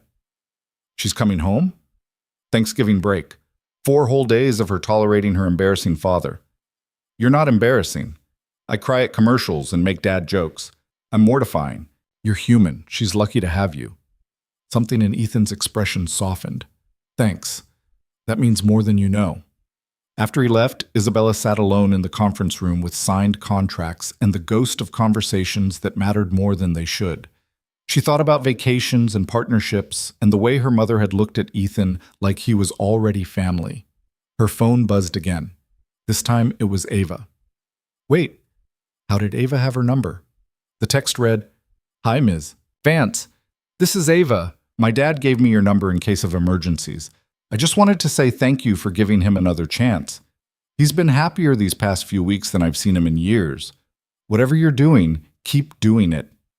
Isabella stared at the message for a long time before typing back, He's the one making me better. But thank you for sharing him with the company. I know that's not easy. The response came immediately. It's easier when he's happy. See you at Thanksgiving, maybe? He mentioned your family invited us. Isabella's heart stopped. Her family had done what? She called her mother. Before you get mad, Catherine started, you invited Ethan and Ava to Thanksgiving? I invited them because they were planning to have sad turkey for 2 in his apartment, and that's depressing. Also because I like him. And you like him, even if you won't admit it. Mom, don't mom me. You're bringing him. It's not negotiable. We have plenty of food, and I want to meet the girl who raised such a good man all by herself at 19 years old. She was 3 when her mother died. Ethan raised her. Exactly, which makes him even more impressive. Thursday, 4 o'clock. Don't be late. She hung up before Isabella could argue. Isabella texted Ethan. Did you know about Thanksgiving? Your mother called me an hour ago. I tried to say no. She's terrifying. I know, I inherited it from her. Should I actually bring Ava, or is this going to be awkward? Bring her. My mother will love her, and my father will bore her with stock market stories. It'll be fine. Define fine. It won't be a disaster. That's the best I can promise. Good enough.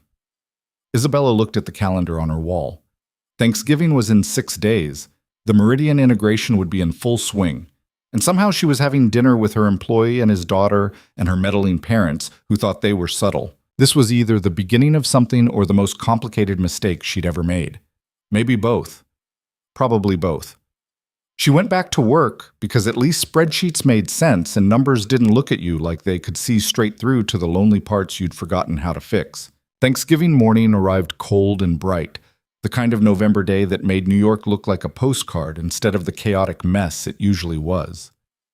Isabella stood in her kitchen at 7 a.m., staring at the pie her mother had insisted she bring, wondering how she'd managed to let her life get so complicated that she was about to have Thanksgiving dinner with the man she'd fired and his daughter, who probably still thought of her as the scary lady with fancy shoes. Her phone buzzed. Ethan. Ava's nervous, says she doesn't know what to wear to meet a billionaire CEO's family. Tell her to wear whatever makes her comfortable. My mother will love her regardless. That's what I said. She's changing for the 4th time. She's 19. That's normal. Is it normal that I'm also changing for the 4th time? Isabella smiled despite herself. Wear the blue sweater. You look good in blue. There was a long pause. Then, how do you know about the blue sweater? I pay attention. Sometimes. That's new. I'm working on it. She put down her phone before the conversation could get more complicated, grabbed the pie that she definitely hadn't made herself, and headed to Brooklyn. Her parents' brownstone looked like something from a magazine spread, her mother having gone full domestic goddess with fall decorations and the smell of turkey drifting through every room. Richard was already 3 drinks into the day, which meant he was cheerful and likely to embarrass everyone. Bella. He hugged her at the door. You're early. That's suspicious. I'm always early. Exactly. Usually because you're working. Today you're just here. It's unsettling. Should I leave and come back? Absolutely not. Your mother's been cooking since dawn and she's in that dangerous zone between manic and murderous. We need backup. Catherine emerged from the kitchen wearing an apron and a smile that was definitely manic. Sweetheart, the pie. Did you make it yourself? No. Good. I love you, but your cooking skills are tragic. Put it in the dining room with the others. Isabella counted 6 pies already laid out. How many people are coming? Just us, Ethan, and Ava. But I wasn't sure what kind of pie they'd like, so I made options. You made 6 pies. 7. There's 1 more in the oven. I might have a problem. You definitely have a problem, Richard called from the living room. Says the man who bought 3 different types of wine for 4 people. That's called being prepared. Isabella set down her pie and helped her mother in the kitchen, which mostly meant staying out of the way while Catherine orchestrated chaos into something resembling a meal. They worked in comfortable silence, broken occasionally by instructions to stir something or taste something or tell her honestly if the stuffing needed more salt. I'm glad you came early, Catherine said, checking the turkey with the kind of intensity usually reserved for hostage negotiations. You told me to. I did, but you actually listened. That's progress. I'm not that bad at listening. Her mother just looked at her. Okay, maybe I'm that bad, but I'm trying. I know, sweetheart. That's all I ask. Catherine closed the oven, turned to face her daughter properly. How are you doing? Really? I'm fine. Isabella. The use of her full name, gentle but firm, made her actually consider the question instead of deflecting. I'm confused, she admitted. About work, about Ethan, about what I'm doing with my life, but I'm also the happiest I've been in years, which is terrifying because I don't trust happiness. It always feels temporary. That's because you've spent so long being miserable that contentment feels like a trick. That's depressing. It's honest. But here's the thing, Bella. Happiness isn't something you earn after you've checked enough boxes. It's something you choose every day by letting yourself have good things without waiting for permission. I don't know how to do that. Then maybe start by having one good Thanksgiving without analyzing it to death. The doorbell rang before Isabella could respond. That's them, Catherine said, suddenly nervous. How do I look? Like you've made 7 pies and you're about to interrogate a 19-year-old. Perfect. Richard answered the door, and Isabella heard his booming voice welcoming Ethan and Ava with the kind of enthusiasm usually reserved for old friends. She stayed in the kitchen, buying herself 30 more seconds before whatever this was became real. Catherine grabbed her hand. "Come on, let's meet the girl who's got your COO wrapped around her finger." They emerged from the kitchen to find Ethan in the blue sweater looking nervous, and Ava looking even more nervous and absolutely beautiful in a way that made Isabella understand why every boy in her engineering program was probably failing classes. "Mrs. Vance, thank you so much for having us," Ava said, shaking Catherine's hand with the kind of polished manners that came from a father who'd raised her right. "Catherine, please. And it's our pleasure. Your father talks about you constantly." "Only the embarrassing stories, I'm sure."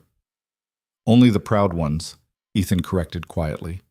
Ava's eyes found Isabella, and there was a moment of recognition and assessment that reminded her sharply of being 19 and meeting important people who could make or break your father's career. "Miss Vance?" Ava said, extending her hand.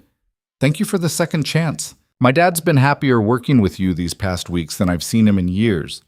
Isabella shook her hand, noting the firm grip and direct eye contact. "He's making the company better. I should be thanking him. He says you're learning to delegate. I'm learning to trust people who are better at things than I am. It's a work in progress." "Aren't we all?" Ava said with a smile that was pure sunshine, and Isabella understood immediately why Ethan had chosen her graduation over everything else. They settled into the living room with wine and small talk that gradually became easier. Richard and Ethan fell into conversation about the stock market. Ava asked Catherine about the brownstone's history, and Isabella found herself just watching, observing the way people connected when they weren't afraid of each other. "Your daughter's lovely," Catherine said quietly, sitting next to Isabella on the couch. "She's not my daughter."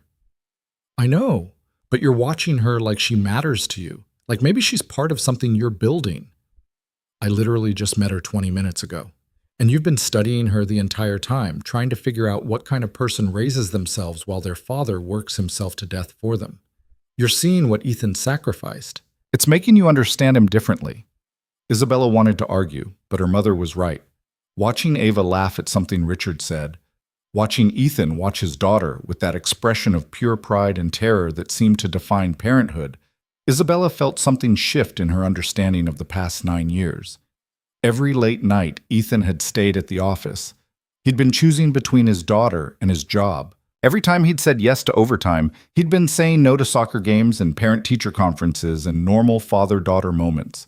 And he'd done it without complaint, without asking for recognition, because that's what survival looked like when you were raising a kid alone. "I was terrible to him," Isabella said quietly.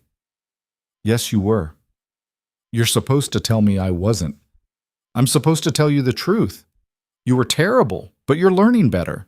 That counts for something." Dinner was chaos in the best way. Catherine had made enough food for 20 people. Richard kept refilling wine glasses with the enthusiasm of someone who'd never heard of moderation. And Ava turned out to be funny and smart and completely unintimidated by being surrounded by people who had more money than she'd probably see in her lifetime. "So, engineering," Richard said, passing the mashed potatoes. "What kind of engineering?" "Environmental. I want to work on sustainable infrastructure in developing countries, clean water systems, renewable energy, that kind of thing." "That's ambitious." "That's necessary.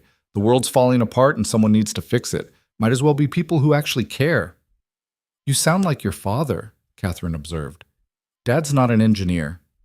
"No, but he spent his career making systems work better, fixing things people said couldn't be fixed. That's engineering too, just with logistics instead of blueprints."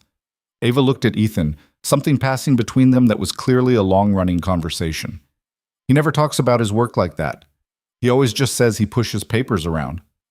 "Your father," Isabella said before she could stop herself, "is the reason our international supply chain runs smoothly across 17 countries. He saved the company millions of dollars and probably thousands of jobs by catching inefficiencies nobody else noticed. He doesn't push papers.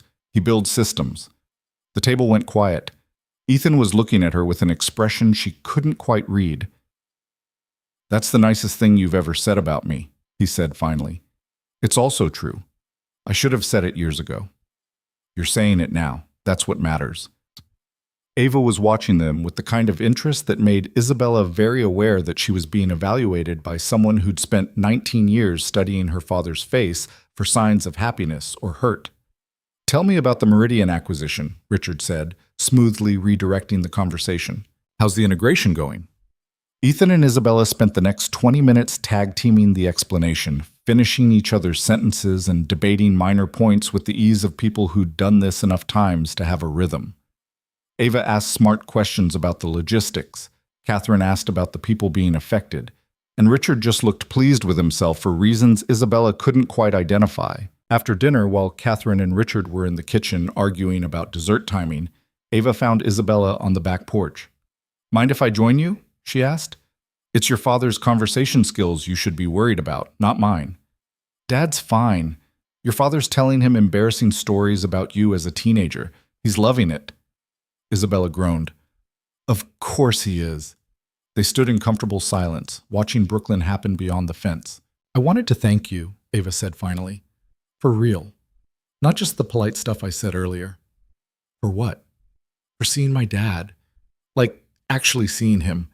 He worked for you for 9 years and you barely knew he existed. But something changed, and now he comes home and talks about work like it matters. Like he matters. That's because of you." "I think it's more complicated than..." "It's not. He spent 9 years invisible, and you made him visible again. That's everything." Isabella's throat felt tight. "I fired him for choosing you." "I know. He told me." Ava turned to face her directly. "And I was so angry at you. I wanted to hate you. But then he came back and he was different, happier. And I realized maybe getting fired was the best thing that ever happened to him because it forced both of you to see what you were taking for granted. That's a very mature perspective. I'm 19. I'm supposed to be dramatic and emotional. But Dad raised me to see things clearly. And what I see clearly is that you're good for him. And he's good for you. So whatever this is, don't screw it up. We work together. That's all." "Sure. That's why you know about his blue sweater and why he texts you at 2 a.m. about Meridian details he could handle himself. That's definitely just work." "You sound like my mother." "Your mother's smart. You should listen to her more." Before Isabella could respond, Ethan appeared in the doorway. "Ava, stop interrogating my boss." "I'm not interrogating. I'm networking." "That's not what networking means." "It is in my generation." Ethan looked at Isabella. "Should I be worried about what she said?" "Terrified. Your daughter's scarier than I am." "Impossible." "No, she's right," Ava said cheerfully. "I'm way scarier. I have youth and social media on my side. You just have money and designer shoes." Isabella laughed, actually laughed, and Ethan's expression did something complicated. "What?" Isabella asked. "Nothing. You should laugh more. It's nice." "Nice?" "Good. Better than nice. I don't have words." "You never have words when it matters," Ava observed. "It's your biggest flaw." "I have many flaws. That's not even top 5. "What's top 5? Isabella asked before she could stop herself. "Leaving my phone on silent and missing important calls, buying groceries without a list, and forgetting half of what I need, being terrible at basketball despite years of trying, crying at car commercials, and apparently raising a daughter who has no concept of appropriate workplace boundaries. Those aren't flaws. Those are just human things. Same difference." Catherine called them in for pie, and they went back inside to find Richard had opened another bottle of wine and was already halfway through a story about the time teenage Isabella had tried to start a business selling friendship bracelets and had treated it like a Fortune 500 company. "She made spreadsheets," Richard said, barely containing his laughter. "At 14, color-coded spreadsheets tracking production costs and profit margins for friendship bracelets. That's not embarrassing. That's entrepreneurial," Isabella protested. "You fired your best friend for not meeting quality standards. Her knots were inconsistent.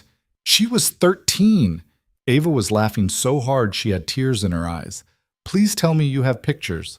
"Entire albums," Catherine promised. "I'll show you after pie." The rest of the evening blurred into the kind of warm chaos that Isabella had forgotten existed. Stories and laughter and too much pie.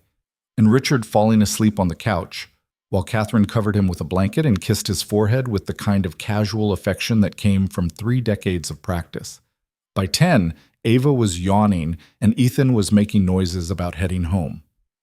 Thank you for having us, he said to Catherine, hugging her like she was family instead of his boss's mother. This was the best Thanksgiving we've had in years. You're welcome any time, both of you. Catherine turned to Ava.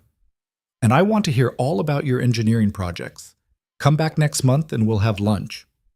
Really? Really? Your father can come too, I suppose. So generous, Ethan said dryly. Isabella walked them to the door, suddenly not ready for the evening to end, but not having any good reason to make it continue. Your family is wonderful, Ava said, hugging her with the confidence of someone who'd decided they were friends now, and Isabella's opinion on the matter was irrelevant. They're a lot. They're lovely. You're lucky. After Ava went to get their coats, Ethan lingered. Thank you for today, he said quietly, for being kind to her, for not making this weird. Why would I make it weird? I don't know. But you could have. You didn't. That means something. She's great, Ethan. You did an incredible job. We did an incredible job. I just showed up. She did the hard part of becoming herself. Don't do that. Don't minimize what you sacrificed for her. I didn't sacrifice anything. I just chose her every single time. That's what parents are supposed to do. Not all of them do. Then they're doing it wrong. Ava returned with their coats, and Isabella watched them leave together, Ethan's hand on his daughter's shoulder, both of them laughing about something Richard had said, and felt a loneliness so acute it almost hurt. You okay? Catherine asked, appearing at her elbow. I don't know what I'm doing. With what? Any of it. Ethan, the company, my life. I feel like I'm standing at a crossroads and I don't know which way to turn. But then maybe stop thinking about it like a business decision and start thinking about it like a life decision. What's the difference? Business decisions are about minimizing risk and maximizing profit. Life decisions are about choosing what makes you happy even when it's terrifying and unpredictable and completely outside your control. That sounds awful. It is. It's also the only way to actually live instead of just existing. Isabella stayed at her parents' house until midnight, helping clean up and listening to Catherine talk about Ava with the kind of warmth usually reserved for actual grandchildren. Richard woke up long enough to hug Isabella and tell her he was proud of her, which hit harder than expected. For what? She asked. For being brave enough to change. That's harder than being brave enough to stay the same. The drive back to Manhattan felt longer than usual. Isabella kept thinking about Ava's assessment of her father, about the way Ethan had looked at her when she'd defended his work, about her mother's words about choosing happiness. Her phone buzzed at a red light. Ethan, we're home safe. Ava wants you to know you're officially her favorite CEO. I'm the only CEO she knows. Exactly. Low bar. You nailed it. Tell her she's officially my favorite engineering student. Same problem. But I'll tell her anyway. Isabella put down her phone and drove the rest of the way home in silence, her apartment waiting for her like it always did, empty and perfect and completely devoid of whatever warmth she'd felt at her parents' house.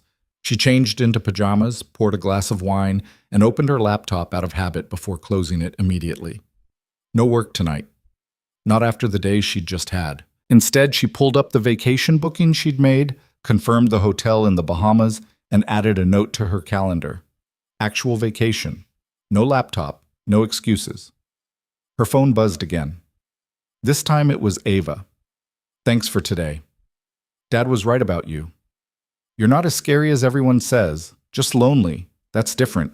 You should do something about that. Also, your mom gave me her number and said we should have lunch. Is that weird? Isabella stared at the message for a long moment before typing. Not weird. She likes you. Have lunch. And thanks for the assessment. You're probably right. I'm always right. It's genetic. See you at the office sometime? Absolutely not. Your father would kill me for making you hang around his workplace.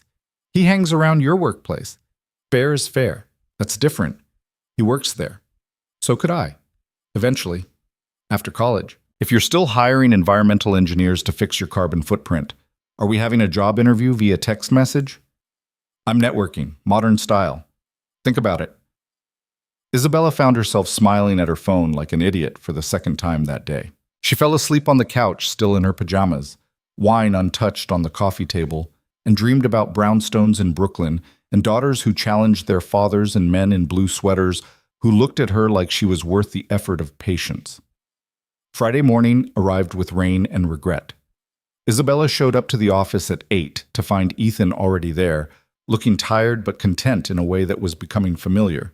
"How's Ava?" she asked, stopping by his office with coffee she'd grabbed from the good place instead of the office swill. "Heading back to campus this afternoon. Already complaining about her roommate's boyfriend and her physics homework. Normal stuff." He accepted the coffee with a smile that made her stomach do complicated things. "Thanks for yesterday. She couldn't stop talking about your family. My mother invited her to lunch. I know, she's already picked a date. Your mother's very persuasive." "She's very meddling." "Same thing, different framing." Isabella sat down in the chair across from his desk without being invited, because apparently that's what they did now. "Can I ask you something?" "Always." "Do you think I'm lonely?" Ethan set down his coffee carefully. "That's a loaded question." "It's a direct question. Ava said I was lonely. Is she right?" "Why are you asking me?" "Because you're honest. Sometimes brutally so. And I need to know if everyone can see it or if it's just my family being overdramatic." Ethan was quiet for a long moment, and she knew he was choosing his words carefully instead of just throwing truth at her like he usually did. "I think," he said finally, "that you've built a life that looks successful from the outside but feels empty when you're alone in it. And I think you're smart enough to know that, but you don't know how to fix it, because fixing it means admitting you need people. And needing people feels like weakness to you." "That's depressing." "That's honest. You asked." "I did. I'm regretting it." "Do you want me to lie?" "No, maybe. I don't know." Isabella rubbed her face. "I'm going to the Bahamas in 3 weeks. Actual vacation, no laptop, no work. My mother will disown me if I cancel." "Good. You need it." "Everyone keeps saying that." "Because it's true. Will you be okay handling things alone?" "I've been handling things alone for 9 years, Isabella. I'll survive 2 weeks." "It feels wrong, leaving when we're in the middle of integration. It feels necessary, and I'll call if anything explodes. Which it won't, because I'm competent." "You're more than competent." "I know, but it's nice hearing you say it." They looked at each other across his desk, coffee cooling between them, rain streaking the windows, and Isabella felt that crossroads feeling again. Standing at the edge of something that could either be the best decision she'd ever made or the most complicated mistake. "Come with me," she said before she could stop herself. Ethan blinked. "What?" "To the Bahamas. Come with me. Not for work, just for—" She stopped, not quite ready to finish that sentence. "You said Ava was asking about the Bahamas." "Bring her. My mother will be thrilled. I'll have someone to talk to besides myself, and you'll get an actual vacation for once." "Isabella, it's a big resort. Separate rooms, nothing inappropriate. Just 2 colleagues and a college student on vacation." "That's the worst pitch I've ever heard." "I know, but I'm asking anyway." Ethan looked at her for a long time, and she watched him work through all the reasons this was a terrible idea before landing on whatever reason made it worth doing anyway. "Let me talk to Ava," he said finally. "If she's interested, we'll figure out logistics." "Okay." "Okay." They went back to work, but the question hung between them, unanswered and complicated, like everything else in Isabella's life lately. By noon, Ethan had texted, "Ava says yes if she can bring her textbooks. She has finals when she gets back. Tell her she can bring whatever she wants. I'll book 2 more rooms. You don't have to—" "I'm a billionaire CEO, Ethan. Let me buy things for people. It's literally the only skill I have." "That's not true. You also have excellent taste in shoes." "Was that a compliment?" "It was an observation." "You're welcome." Isabella booked the rooms before she could second-guess herself, then texted her mother, "Ethan and Ava are coming to the Bahamas with me. Don't make it weird." Catherine responded immediately. "Too late. Already weird. Have fun. Use sunscreen. Call me when you realize you're in love with him." "I'm not in love with him." "Sure, sweetie. Whatever helps you sleep at night." Isabella threw her phone in her bag and went back to work, because at least spreadsheets didn't have opinions about her life choices. The next 3 weeks blurred into Meridian integration meetings and year-end planning and slowly learning to trust Ethan with things that made her nervous. He handled them all perfectly, which was both reassuring and mildly infuriating. December arrived cold and gray. Isabella spent her last day in the office making lists and contingency plans and detailed instructions for everything that could possibly go wrong. "You're doing it again," Ethan said, appearing in her doorway at 6 p.m. "Doing what?" "Trying to control things that don't need controlling. Everything's fine. The company will survive without you for 2 weeks." "What if something happens?" "Then I'll handle it. That's literally my job." "What if you can't handle it?" "Then I'll call you, but I won't need to because I'm good at this." "Your confidence is unsettling. Your anxiety is exhausting. We're even." Isabella closed her laptop with a sigh. "I'm terrible at vacations."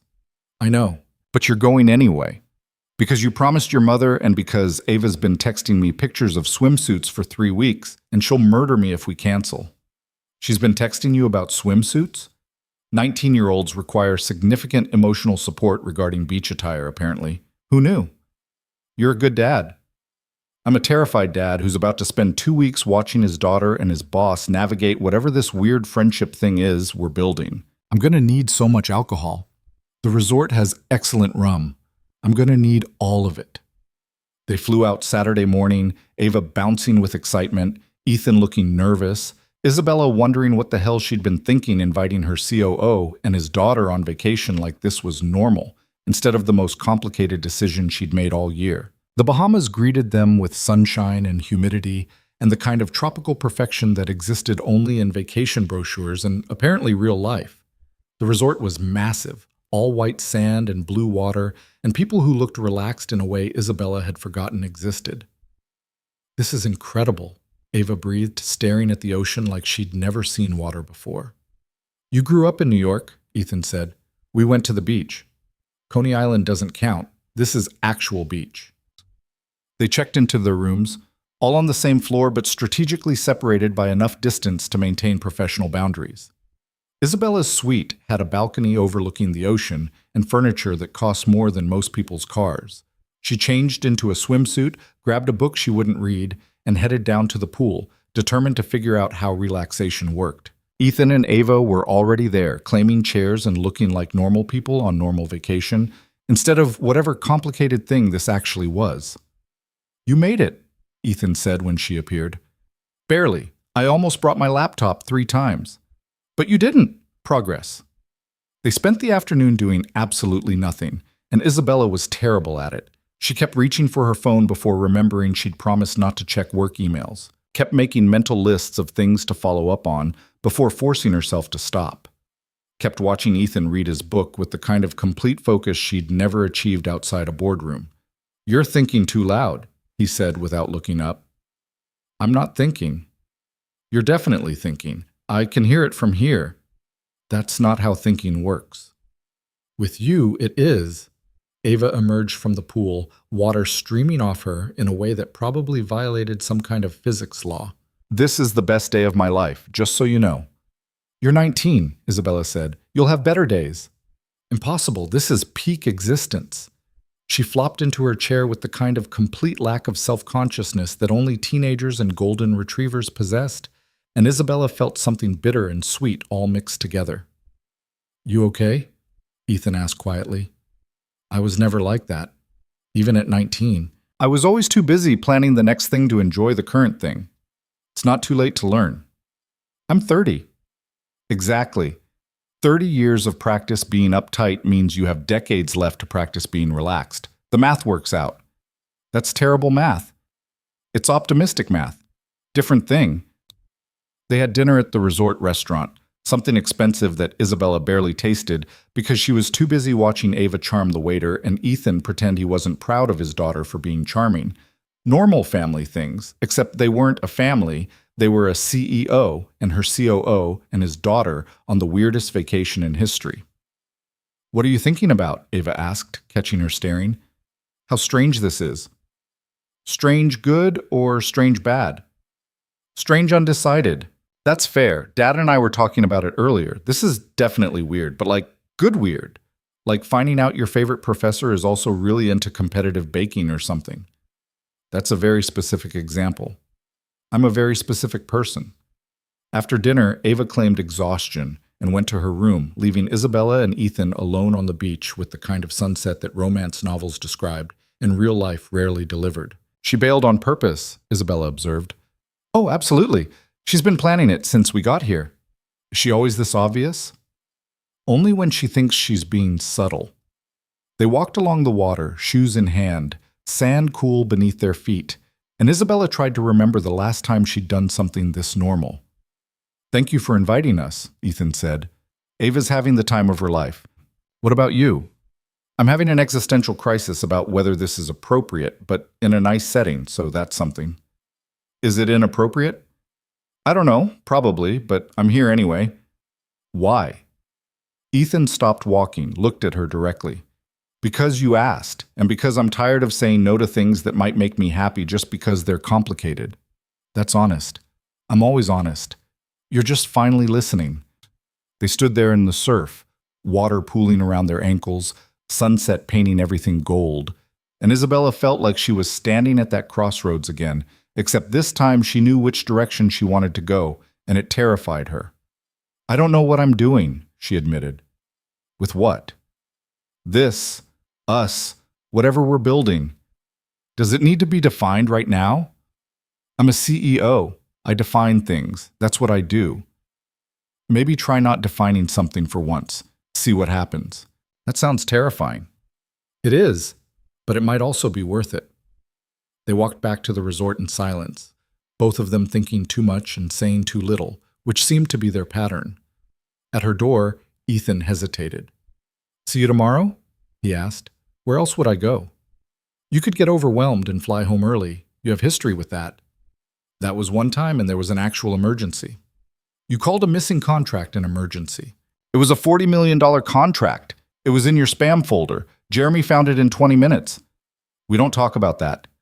Ethan smiled, and Isabella's heart did that complicated thing again. Good night, Isabella. Good night.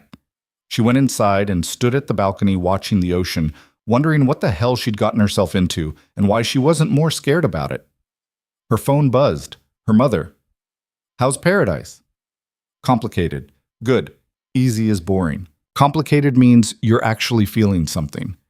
I hate feeling things. I know, sweetheart, but you're doing it anyway. I'm proud of you. Isabella stared at those last 4 words until they blurred, then went to bed and dreamed about crossroads and blue sweaters and the way some people looked at their daughters like they hung the moon. The second day in paradise, Isabella woke up at 6 a.m. out of habit, reached for her laptop, remembered she'd left it in New York, and had a small crisis about what people did with their mornings when they weren't working. She went for a run on the beach instead, bare feet on wet sand, sunrise painting the sky colors that didn't exist in Manhattan. Halfway through, she found Ethan doing the same thing, both of them laughing at the absurdity of finding each other at dawn when the whole point of vacation was sleeping in. Old habits, he said, falling into step beside her. Terrible habits. At least we're terrible together. They ran in silence for a while, the ocean keeping time with their footsteps, and Isabella felt something loosen in her chest that had been tight for years. Can I ask you something? She said when they stopped to catch their breath. You're going to regardless. Why did you really come back? After I fired you. My father offered you COO, but you could have said no. Could have taken a dozen other positions without the baggage. Why Vance Holdings? Ethan looked out at the water, considering his answer. Because your father asked me if I believed people could change. And I said I didn't know, but I wanted to find out. That's what you said before. But what's the real reason? That is the real reason. You want something different? I want to know why you'd risk working for someone who'd already fired you once. Because maybe I saw something you didn't see yet, something worth the risk. And what was that? He looked at her then, really looked at her, and Isabella felt exposed in a way that had nothing to do with being in a swimsuit at dawn. Someone who was brilliant and broken and desperately lonely and pretending she wasn't. Someone who needed proof that people could choose differently. Someone who reminded me of myself about 15 years ago, except with better shoes and worse coping mechanisms. That's brutal. That's honest. You asked. Isabella sat down in the sand, knees pulled up, watching the sun finish its climb into the sky. Ethan sat next to her, close enough that their shoulders almost touched. I don't know how to be different, she said quietly. I've spent so long being this version of myself that I don't remember what other versions might exist. Then maybe start small. Today, don't check your email. Don't think about the company. Just be here. I don't know how to do that. I know, but you're going to try anyway, because Ava's planning a snorkeling trip and she'll be devastated if you bail to work. Snorkeling? Apparently it's essential to the vacation experience. Her words, not mine. They walked back to the resort together, sand-covered and sweaty, and somehow more comfortable than they'd been the day before. Ava was already at breakfast, having claimed a table with an ocean view and ordered enough food for 6 people. I didn't know what you'd want, she said when they sat down. So I got options. This is enough food for an army, Ethan observed. I'm optimistic and hungry. Those are different things. They ate while Ava talked about her marine biology course and how snorkeling was basically field research and therefore educational, which meant they had to go.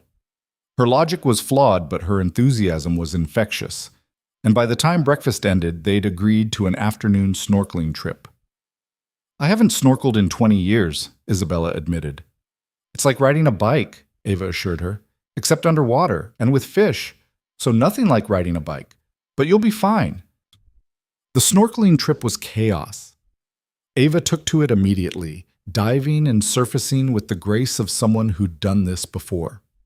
Ethan was competent but cautious, staying close to shore and watching his daughter like she might disappear into the ocean if he blinked. Isabella was terrible at it. The mask felt claustrophobic, the breathing was wrong, and every fish that swam past made her jump like it was personally attacking her. You're overthinking it, Ethan said, surfacing next to her. Just breathe normally. I don't remember what breathing normally feels like. That's the saddest thing you've said all week. It's only Tuesday. Exactly. He stayed close while she figured it out, patient in that infuriating way he had. And eventually Isabella stopped panicking and started actually seeing the world underwater. Colors that didn't exist on land. Fish moving in patterns that looked choreographed. Coral that made Manhattan architecture look boring by comparison. When they finally climbed out an hour later, she was exhausted and exhilarated and completely forgot to check her phone for the first time in years. See, Ava said triumphantly, told you you'd love it. I didn't say I loved it. You're smiling. That's basically the same thing. They spent the afternoon on the beach, Ava buried in textbooks despite being on vacation, Ethan reading something that was definitely not a business book, and Isabella actively practicing doing nothing. It was harder than running a company. You're fidgeting, Ethan observed without looking up from his book. I'm not fidgeting. You've adjusted your towel 6 times in 5 minutes. That's fidgeting. Maybe I'm particular about towel placement. Maybe you're terrible at relaxing. Ava snorted from behind her physics textbook. She's definitely terrible at relaxing. No offense, Ms. Vance. Isabella, and none taken. It's accurate. Isabella, Ava repeated, testing it out. That feels weird. You're my dad's boss. And apparently his vacation companion. Everything about this is weird. Good weird or bad weird? Still undecided. They had dinner at a beachside restaurant, casual and loud. Nothing like the places Isabella usually ate. Ava ordered something with too many carbs and not enough nutritional value. Ethan got fish he couldn't pronounce. And Isabella found herself ordering without analyzing the menu first. Character development, Ava said approvingly when the food arrived. It's just dinner. It's you not controlling every detail. That's growth. After dinner, Ava declared she was going to the resort's movie night, leaving Isabella and Ethan alone again with the kind of obvious intent that teenagers thought was subtle. She's not even trying to hide it anymore, Isabella said. She stopped trying yesterday. Now she's just being blatant. They walked along the beach again, because apparently that's what they did now. Found each other at edges of things and walked until the silence became comfortable. Tell me about Ava's mother, Isabella said, if that's not too personal. Ethan was quiet for a long moment, and she thought maybe she'd crossed a line. Sarah, he said finally. Her name was Sarah. We met in college, got married too young, had Ava even younger. She was brilliant and reckless and completely unprepared for motherhood. So was I, but I didn't have a choice. She did. What happened? Cancer, fast and brutal. 3 months from diagnosis to funeral. Ava was 3 years old, barely old enough to understand that mommy wasn't coming back. Isabella's chest hurt. I'm sorry. It was 17 years ago. The grief gets quieter, but it doesn't go away. You just learn to carry it differently. Is that why you work so hard? To give Ava everything her mother couldn't? Partially. Mostly I work hard because I don't know what else to do. Work is clear, measurable. You put in effort, you get results. Parenting is chaos. You do everything right, and they still end up in therapy. You make mistakes, and they turn out fine anyway. There's no spreadsheet for raising a kid. You did an incredible job. I survived. Ava did the incredible part by becoming herself despite my mistakes. They sat in the sand, shoes abandoned, watching the ocean do its endless back and forth thing. My turn, Ethan said. Tell me something real. Not about work, not about your parents. Something true about you that nobody knows. Isabella took a breath. I'm terrified of being like my father. Everyone thinks I'm trying to prove I'm as good as him, but really, I'm terrified of waking up at 60 and realizing I built an empire but forgot to build a life. He and my mother have something real, something that matters more than money. And I don't know if I'm capable of that. Why wouldn't you be? Because I've spent 30 years learning how to be successful and 0 years learning how to be happy. Those are different skills. They are, but one's teachable if you're willing to learn. And the teacher is? Anyone who's figured it out, your parents, Ava, and me. Random people on the beach who look content. You just have to pay attention. I'm not good at paying attention to things that aren't work. I know, but you're trying. That's something.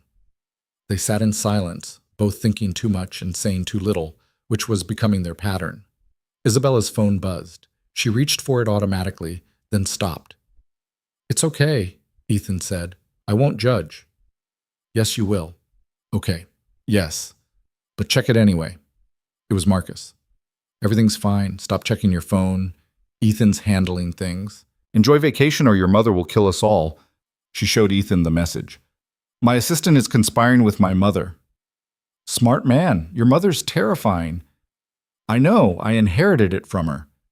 She put the phone away without responding, which felt like a victory, even though it was just basic human behavior for everyone else on the planet.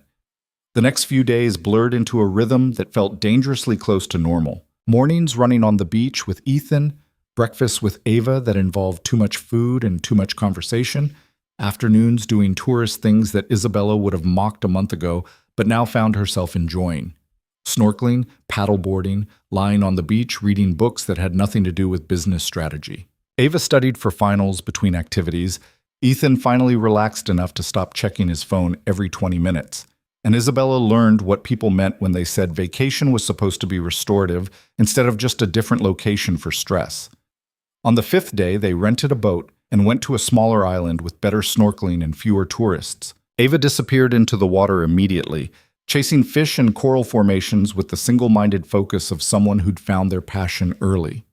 Isabella and Ethan stayed on the boat, dangling their feet in the water, watching Ava be 19 and free and completely herself. You did good, Isabella said. She did good. I just didn't screw it up too badly.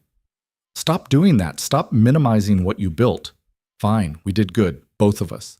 She became herself. I facilitated it. Team effort. Better? They sat in comfortable silence, sun warm on their faces, water cool on their feet. Can I ask you something? Ethan said. Always. What happens when we go back? To New York, to the company, to reality? Do we go back to being CEO and COO, or do we go back as something else? Isabella's heart did that complicated thing. What do you want it to be? I asked first. That's not an answer. Neither is yours.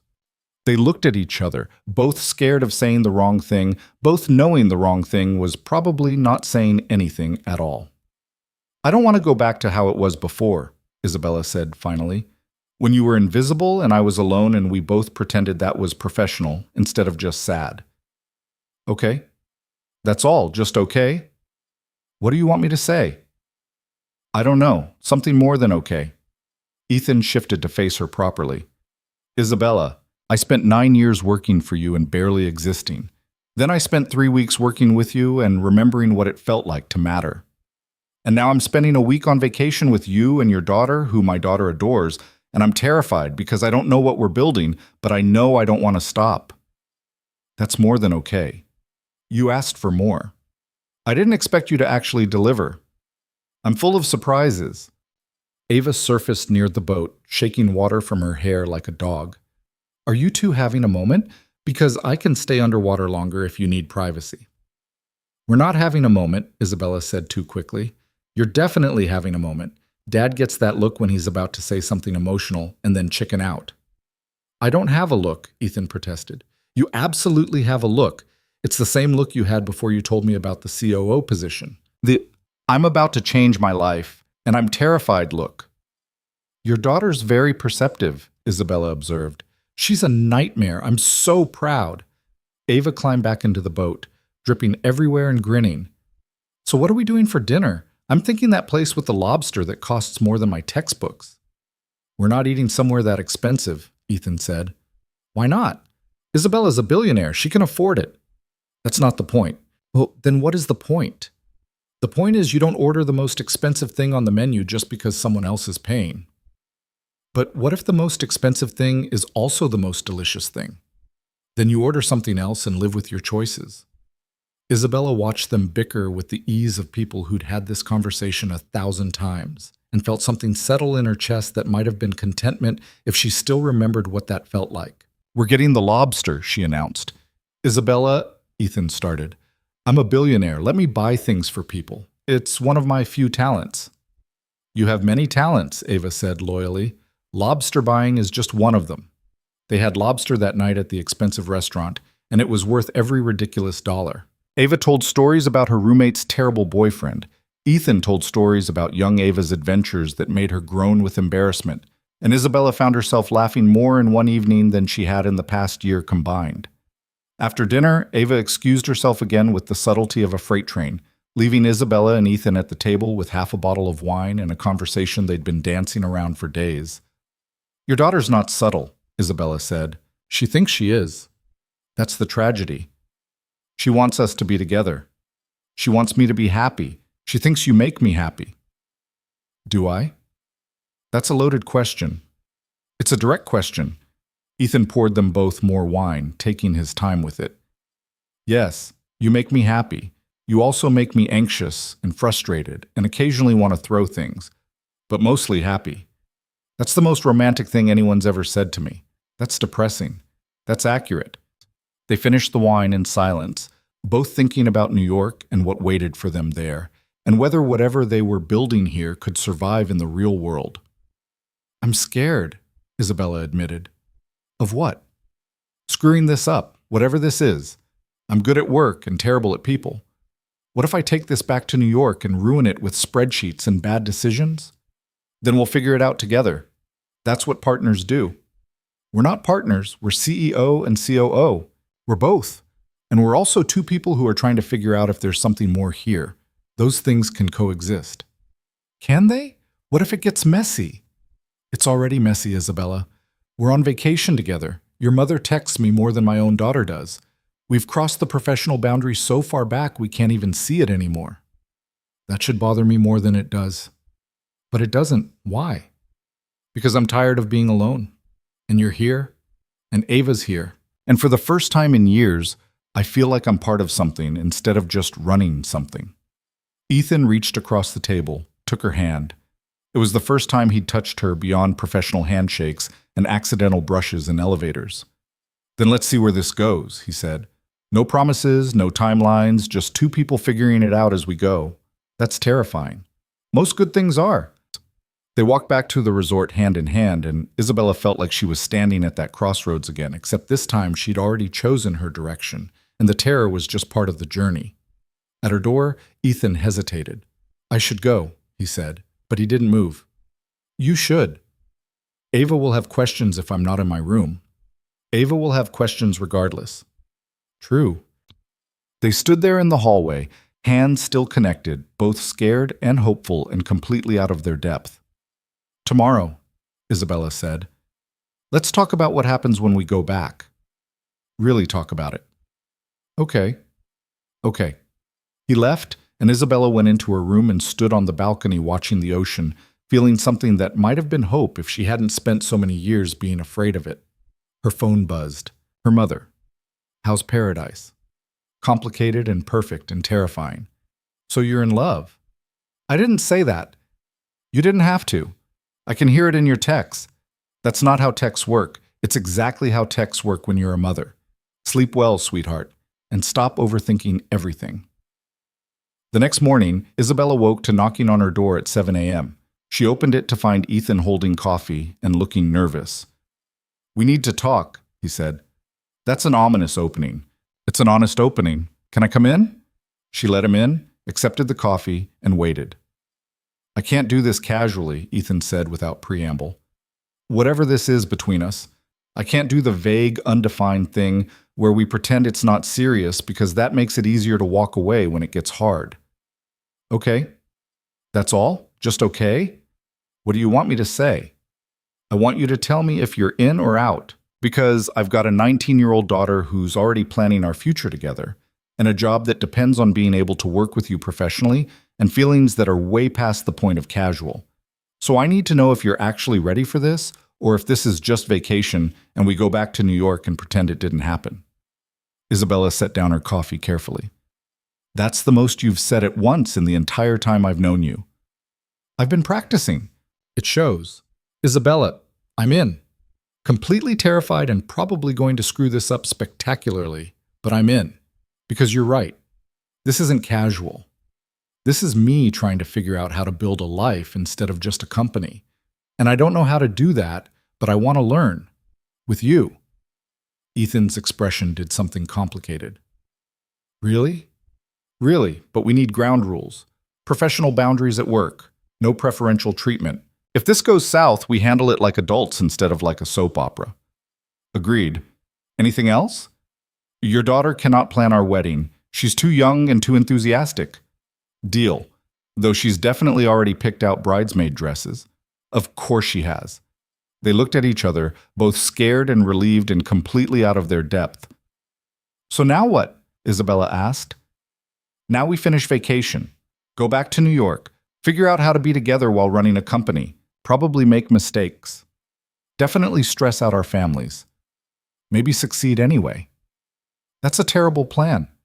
It's the only plan we've got. I'm usually better at planning. I know. But sometimes you have to just jump and figure out the landing later. Isabella thought about crossroads and incomplete houses and her father's words about being brave enough to change. Then she thought about 9 years of Ethan being invisible and how wrong that had been and how right this felt despite all the complications. Okay, she said, let's jump. Together? Together.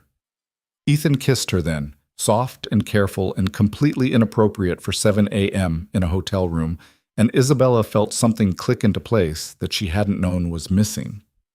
When they finally pulled apart, both breathing hard and smiling like idiots, there was another knock on the door. That's Ava, Ethan said. She has a sixth sense for dramatic moments. Should we tell her? She already knows. She's known since Thanksgiving. We're just confirming her suspicions. Isabella opened the door to find Ava holding a tray with breakfast for 3 and a smile that could power a small city. So, Ava said, pushing past them into the room. When's the wedding? Because I have ideas. We just started dating literally 5 minutes ago, Isabella protested. Irrelevant. Planning takes time. I'm thinking spring, outdoor venue. Nothing too fancy, but definitely fancy enough. Your mother will want input. My mother doesn't even know we're together yet. Please. Your mother's known since before you knew. I've been texting with her. You've been... Isabella looked at Ethan. Your daughter and my mother are conspiring. Have been for weeks, he confirmed. I thought you knew. How would I know that? You're usually very perceptive. About work, not about personal relationship conspiracies. Ava was setting out breakfast like she owned the place. Relax, it's sweet. They want you to be happy. So do I. So does Dad, obviously, because he's literally standing there looking at you like you hung the moon. I don't look like that, Ethan said. You absolutely look like that. It's disgusting. I love it. They ate breakfast together, the 3 of them, planning nothing and everything, and Isabella felt like maybe this was what family looked like when you built it by choice instead of obligation. The rest of the vacation passed too quickly. More beach days and snorkeling and dinners where Ava told increasingly elaborate stories about her engineering projects. And Ethan looked proud, and Isabella learned what it felt like to be part of something instead of just running something. The night before they left, they had dinner on the beach, just the three of them, watching the sunset do its thing one last time. "I don't want to go back," Ava said quietly. "Me neither," Isabella admitted. "But we have to," Ethan said, "because this was beautiful, but it's not real life. Real life is New York and work and figuring out how to make this work when things get complicated." "Spoiler alert, things are always complicated," Ava said. "But you guys are good at complicated. You'll figure it out." "When did you get so wise?" Ethan asked his daughter. "I've been wise. You're just finally paying attention." They flew back to New York on a Tuesday, all three of them quiet, processing the shift from vacation to reality.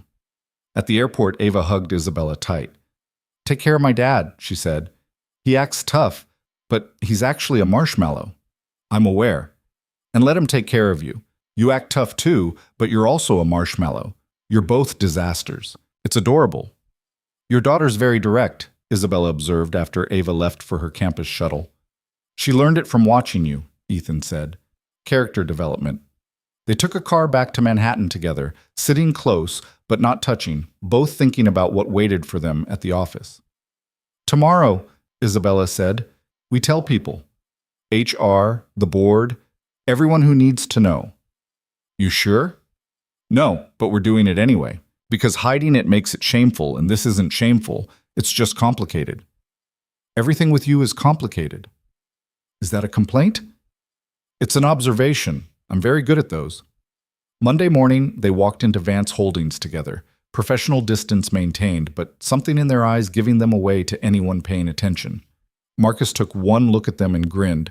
"Finally," he said. "Finally what?" Isabella asked. "You know what. Everyone knows what. We've been running a pool on when you'd figure it out." "You've been—" She looked at Ethan. "Did you know about this?" "I suspected. Marcus isn't subtle." Nobody in this company is subtle, apparently. They called the HR meeting for 10 a.m., sat across from Sarah Chen looking professional and slightly terrified. "So," Sarah said, not even bothering to hide her smile. "You two are dating. How did you—" "Isabella, you came back from vacation glowing. Ethan's been smiling for a week straight. It's not exactly covert." "We want to do this properly," Isabella said. "Disclosure forms, ethical boundaries, whatever the policy requires. The policy requires you to be honest, maintain professionalism, and not let personal relationships affect business decisions. Think you can handle that?" "Yes," they said in unison. "Good. Then fill out these forms and stop looking so terrified. People date their colleagues all the time. It's not a scandal. Even when one of them is the CEO. Even then, just don't be stupid about it." They spent the rest of the day being very professional and very careful and fooling absolutely nobody. By noon, the entire office knew. By 3, Isabella's mother had called demanding details. By 5, Richard had sent a bottle of champagne with a note that said, "Told you so." Isabella found Ethan in his office at 6, both of them the last ones there, like always. "So we survived day 1, she said. "Barely. I got 6 emails asking about wedding registries." "Ava's influence?" "Definitely Ava's influence." Isabella sat in the chair across from his desk, the same one she'd sat in dozens of times before, except everything was different now, and also exactly the same. "I'm scared I'm going to screw this up," she admitted. "You probably will. I probably will too. That's part of it. What if I turn back into the person who fired you, the one who only sees numbers instead of people? Then I'll remind you why you changed. That's what partners do." We keep using that word. Because it fits. We're partners in business, partners in whatever this is, partners in figuring out how to be human instead of just successful. That's very philosophical for 6 p.m. on a Monday. I'm full of surprises. They went to dinner that night, nothing fancy, just the diner 6 blocks away that had become their place without either of them deciding it. ordered food they didn't need and talked about work and life and Ava's latest text about wedding venues she'd found. She's relentless, Isabella said, reading the message. She's invested. There's a difference. There's always a difference with you. Because differences matter. You taught me that. I didn't teach you anything. But you taught me that it's never too late to be seen, that invisible isn't the same as worthless, that sometimes the people we write off are the ones we need most. Isabella's throat felt tight. That's the nicest thing anyone's ever said to me. Then people haven't been paying attention. They walked back to her building because his apartment was farther and neither of them was ready to say goodnight yet. In the lobby, Ethan hesitated. I should go, he said. You should. Ava will worry if I'm not home. Ava's at college. She won't even know. True. But I should still go. Professional boundaries and all that. We just spent a week on vacation together. That was vacation. This is real life. Is real life always this complicated? With us? Probably. He kissed her goodnight in the lobby where the doorman pretended not to notice, and Isabella went up to her apartment that felt less empty than it used to. Her phone buzzed before she'd even taken off her shoes. Her mother. So proud of you, sweetheart. You chose happiness. That takes courage. I chose complicated. Same thing. The good things are always complicated. That's how you know they're worth it. When did you get so wise? I've always been wise. You're just finally listening. 6 months later, Isabella stood in her office looking at the quarterly reports that showed record growth, successful Meridian integration, and the best staff retention numbers they'd had in years. Ethan appeared in the doorway with coffee and that smile that still made her heart do complicated things. Quarterly board meeting in 10, he said. I know. You already reminded me twice. You were staring at spreadsheets. You go into a trance. I was thinking, about work or about life? Both. Is that allowed? It's encouraged. They walked to the boardroom together, professional and appropriate, but their hands brushed in the hallway and Isabella didn't pull away. The board meeting went well. Presentations about growth and strategy and future acquisitions. Richard beaming with pride. The board members asking smart questions and getting smarter answers. At the end, Richard stood. Before we adjourn, I have an announcement. Effective next quarter, I'm stepping down as chairman. The room went quiet. Isabella will take over as chairman and CEO. Ethan will assume additional responsibilities as president and COO. They've proven over the past 6 months that they can work together exceptionally well, both professionally and, he paused, eyes twinkling, in other capacities that are none of our business but make me very happy as a father. Light laughter around the table. Isabella felt her face heat. Congratulations, Richard said, looking at both of them. You've built something remarkable here.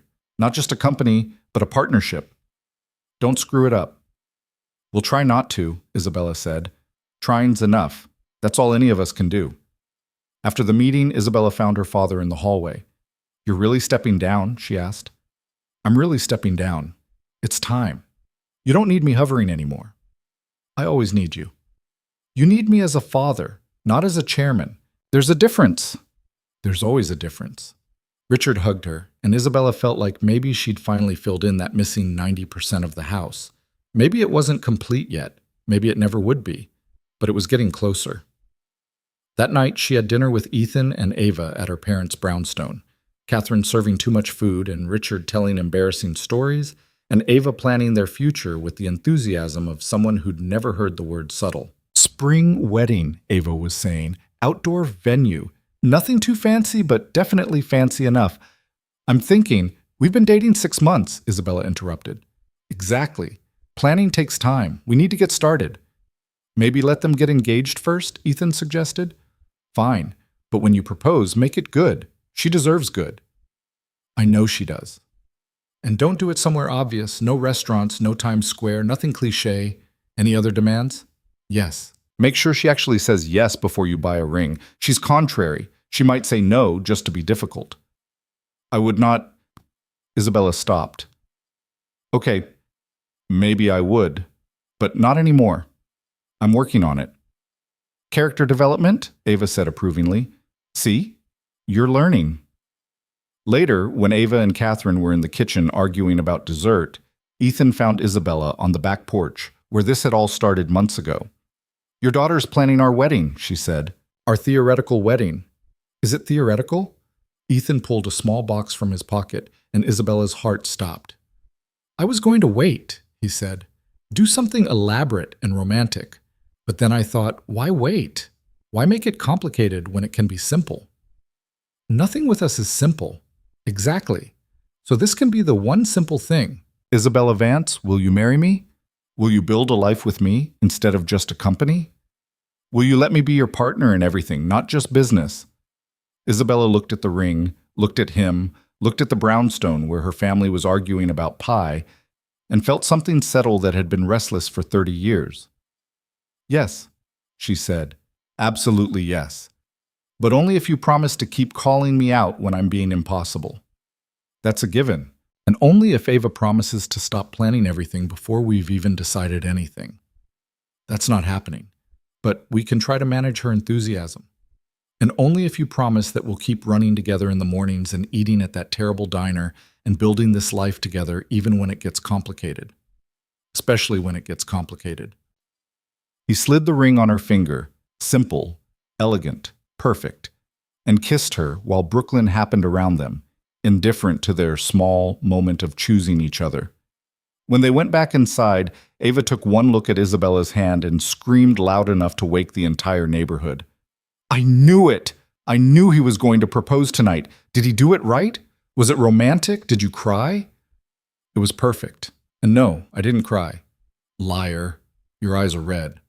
"That's allergies. That's happiness. There's a difference." Catherine appeared with champagne already poured like she'd been waiting for this exact moment, and Richard hugged them both so hard Isabella couldn't breathe. "Welcome to the family," he said to Ethan. "Officially." "I thought I was already family." "You were. But now it's legal.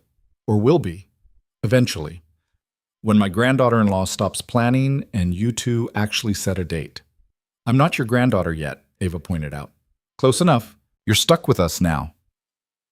They celebrated late into the night, too much champagne and too much laughter, and Catherine getting tearful while pretending she wasn't.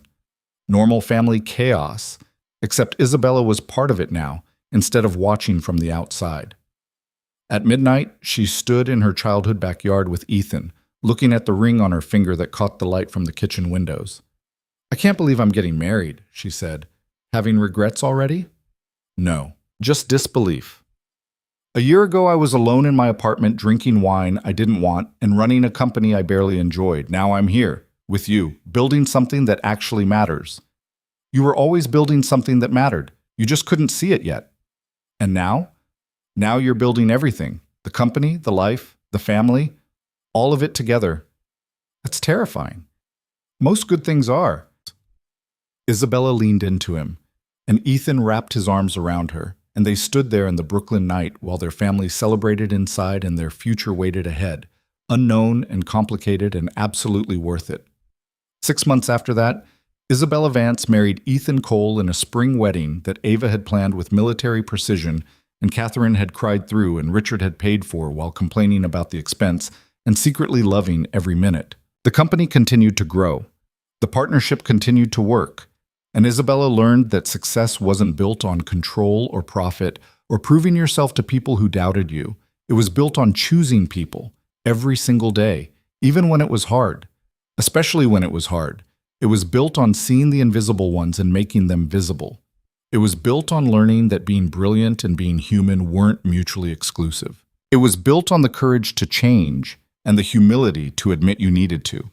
And as Isabella stood at the altar watching Ethan cry despite promising he wouldn't, watching Ava beam from the front row next to Catherine, who was also crying, watching her father give her away with pride and love and relief that she'd finally figured it out, she understood what her mother had meant months ago about choosing happiness.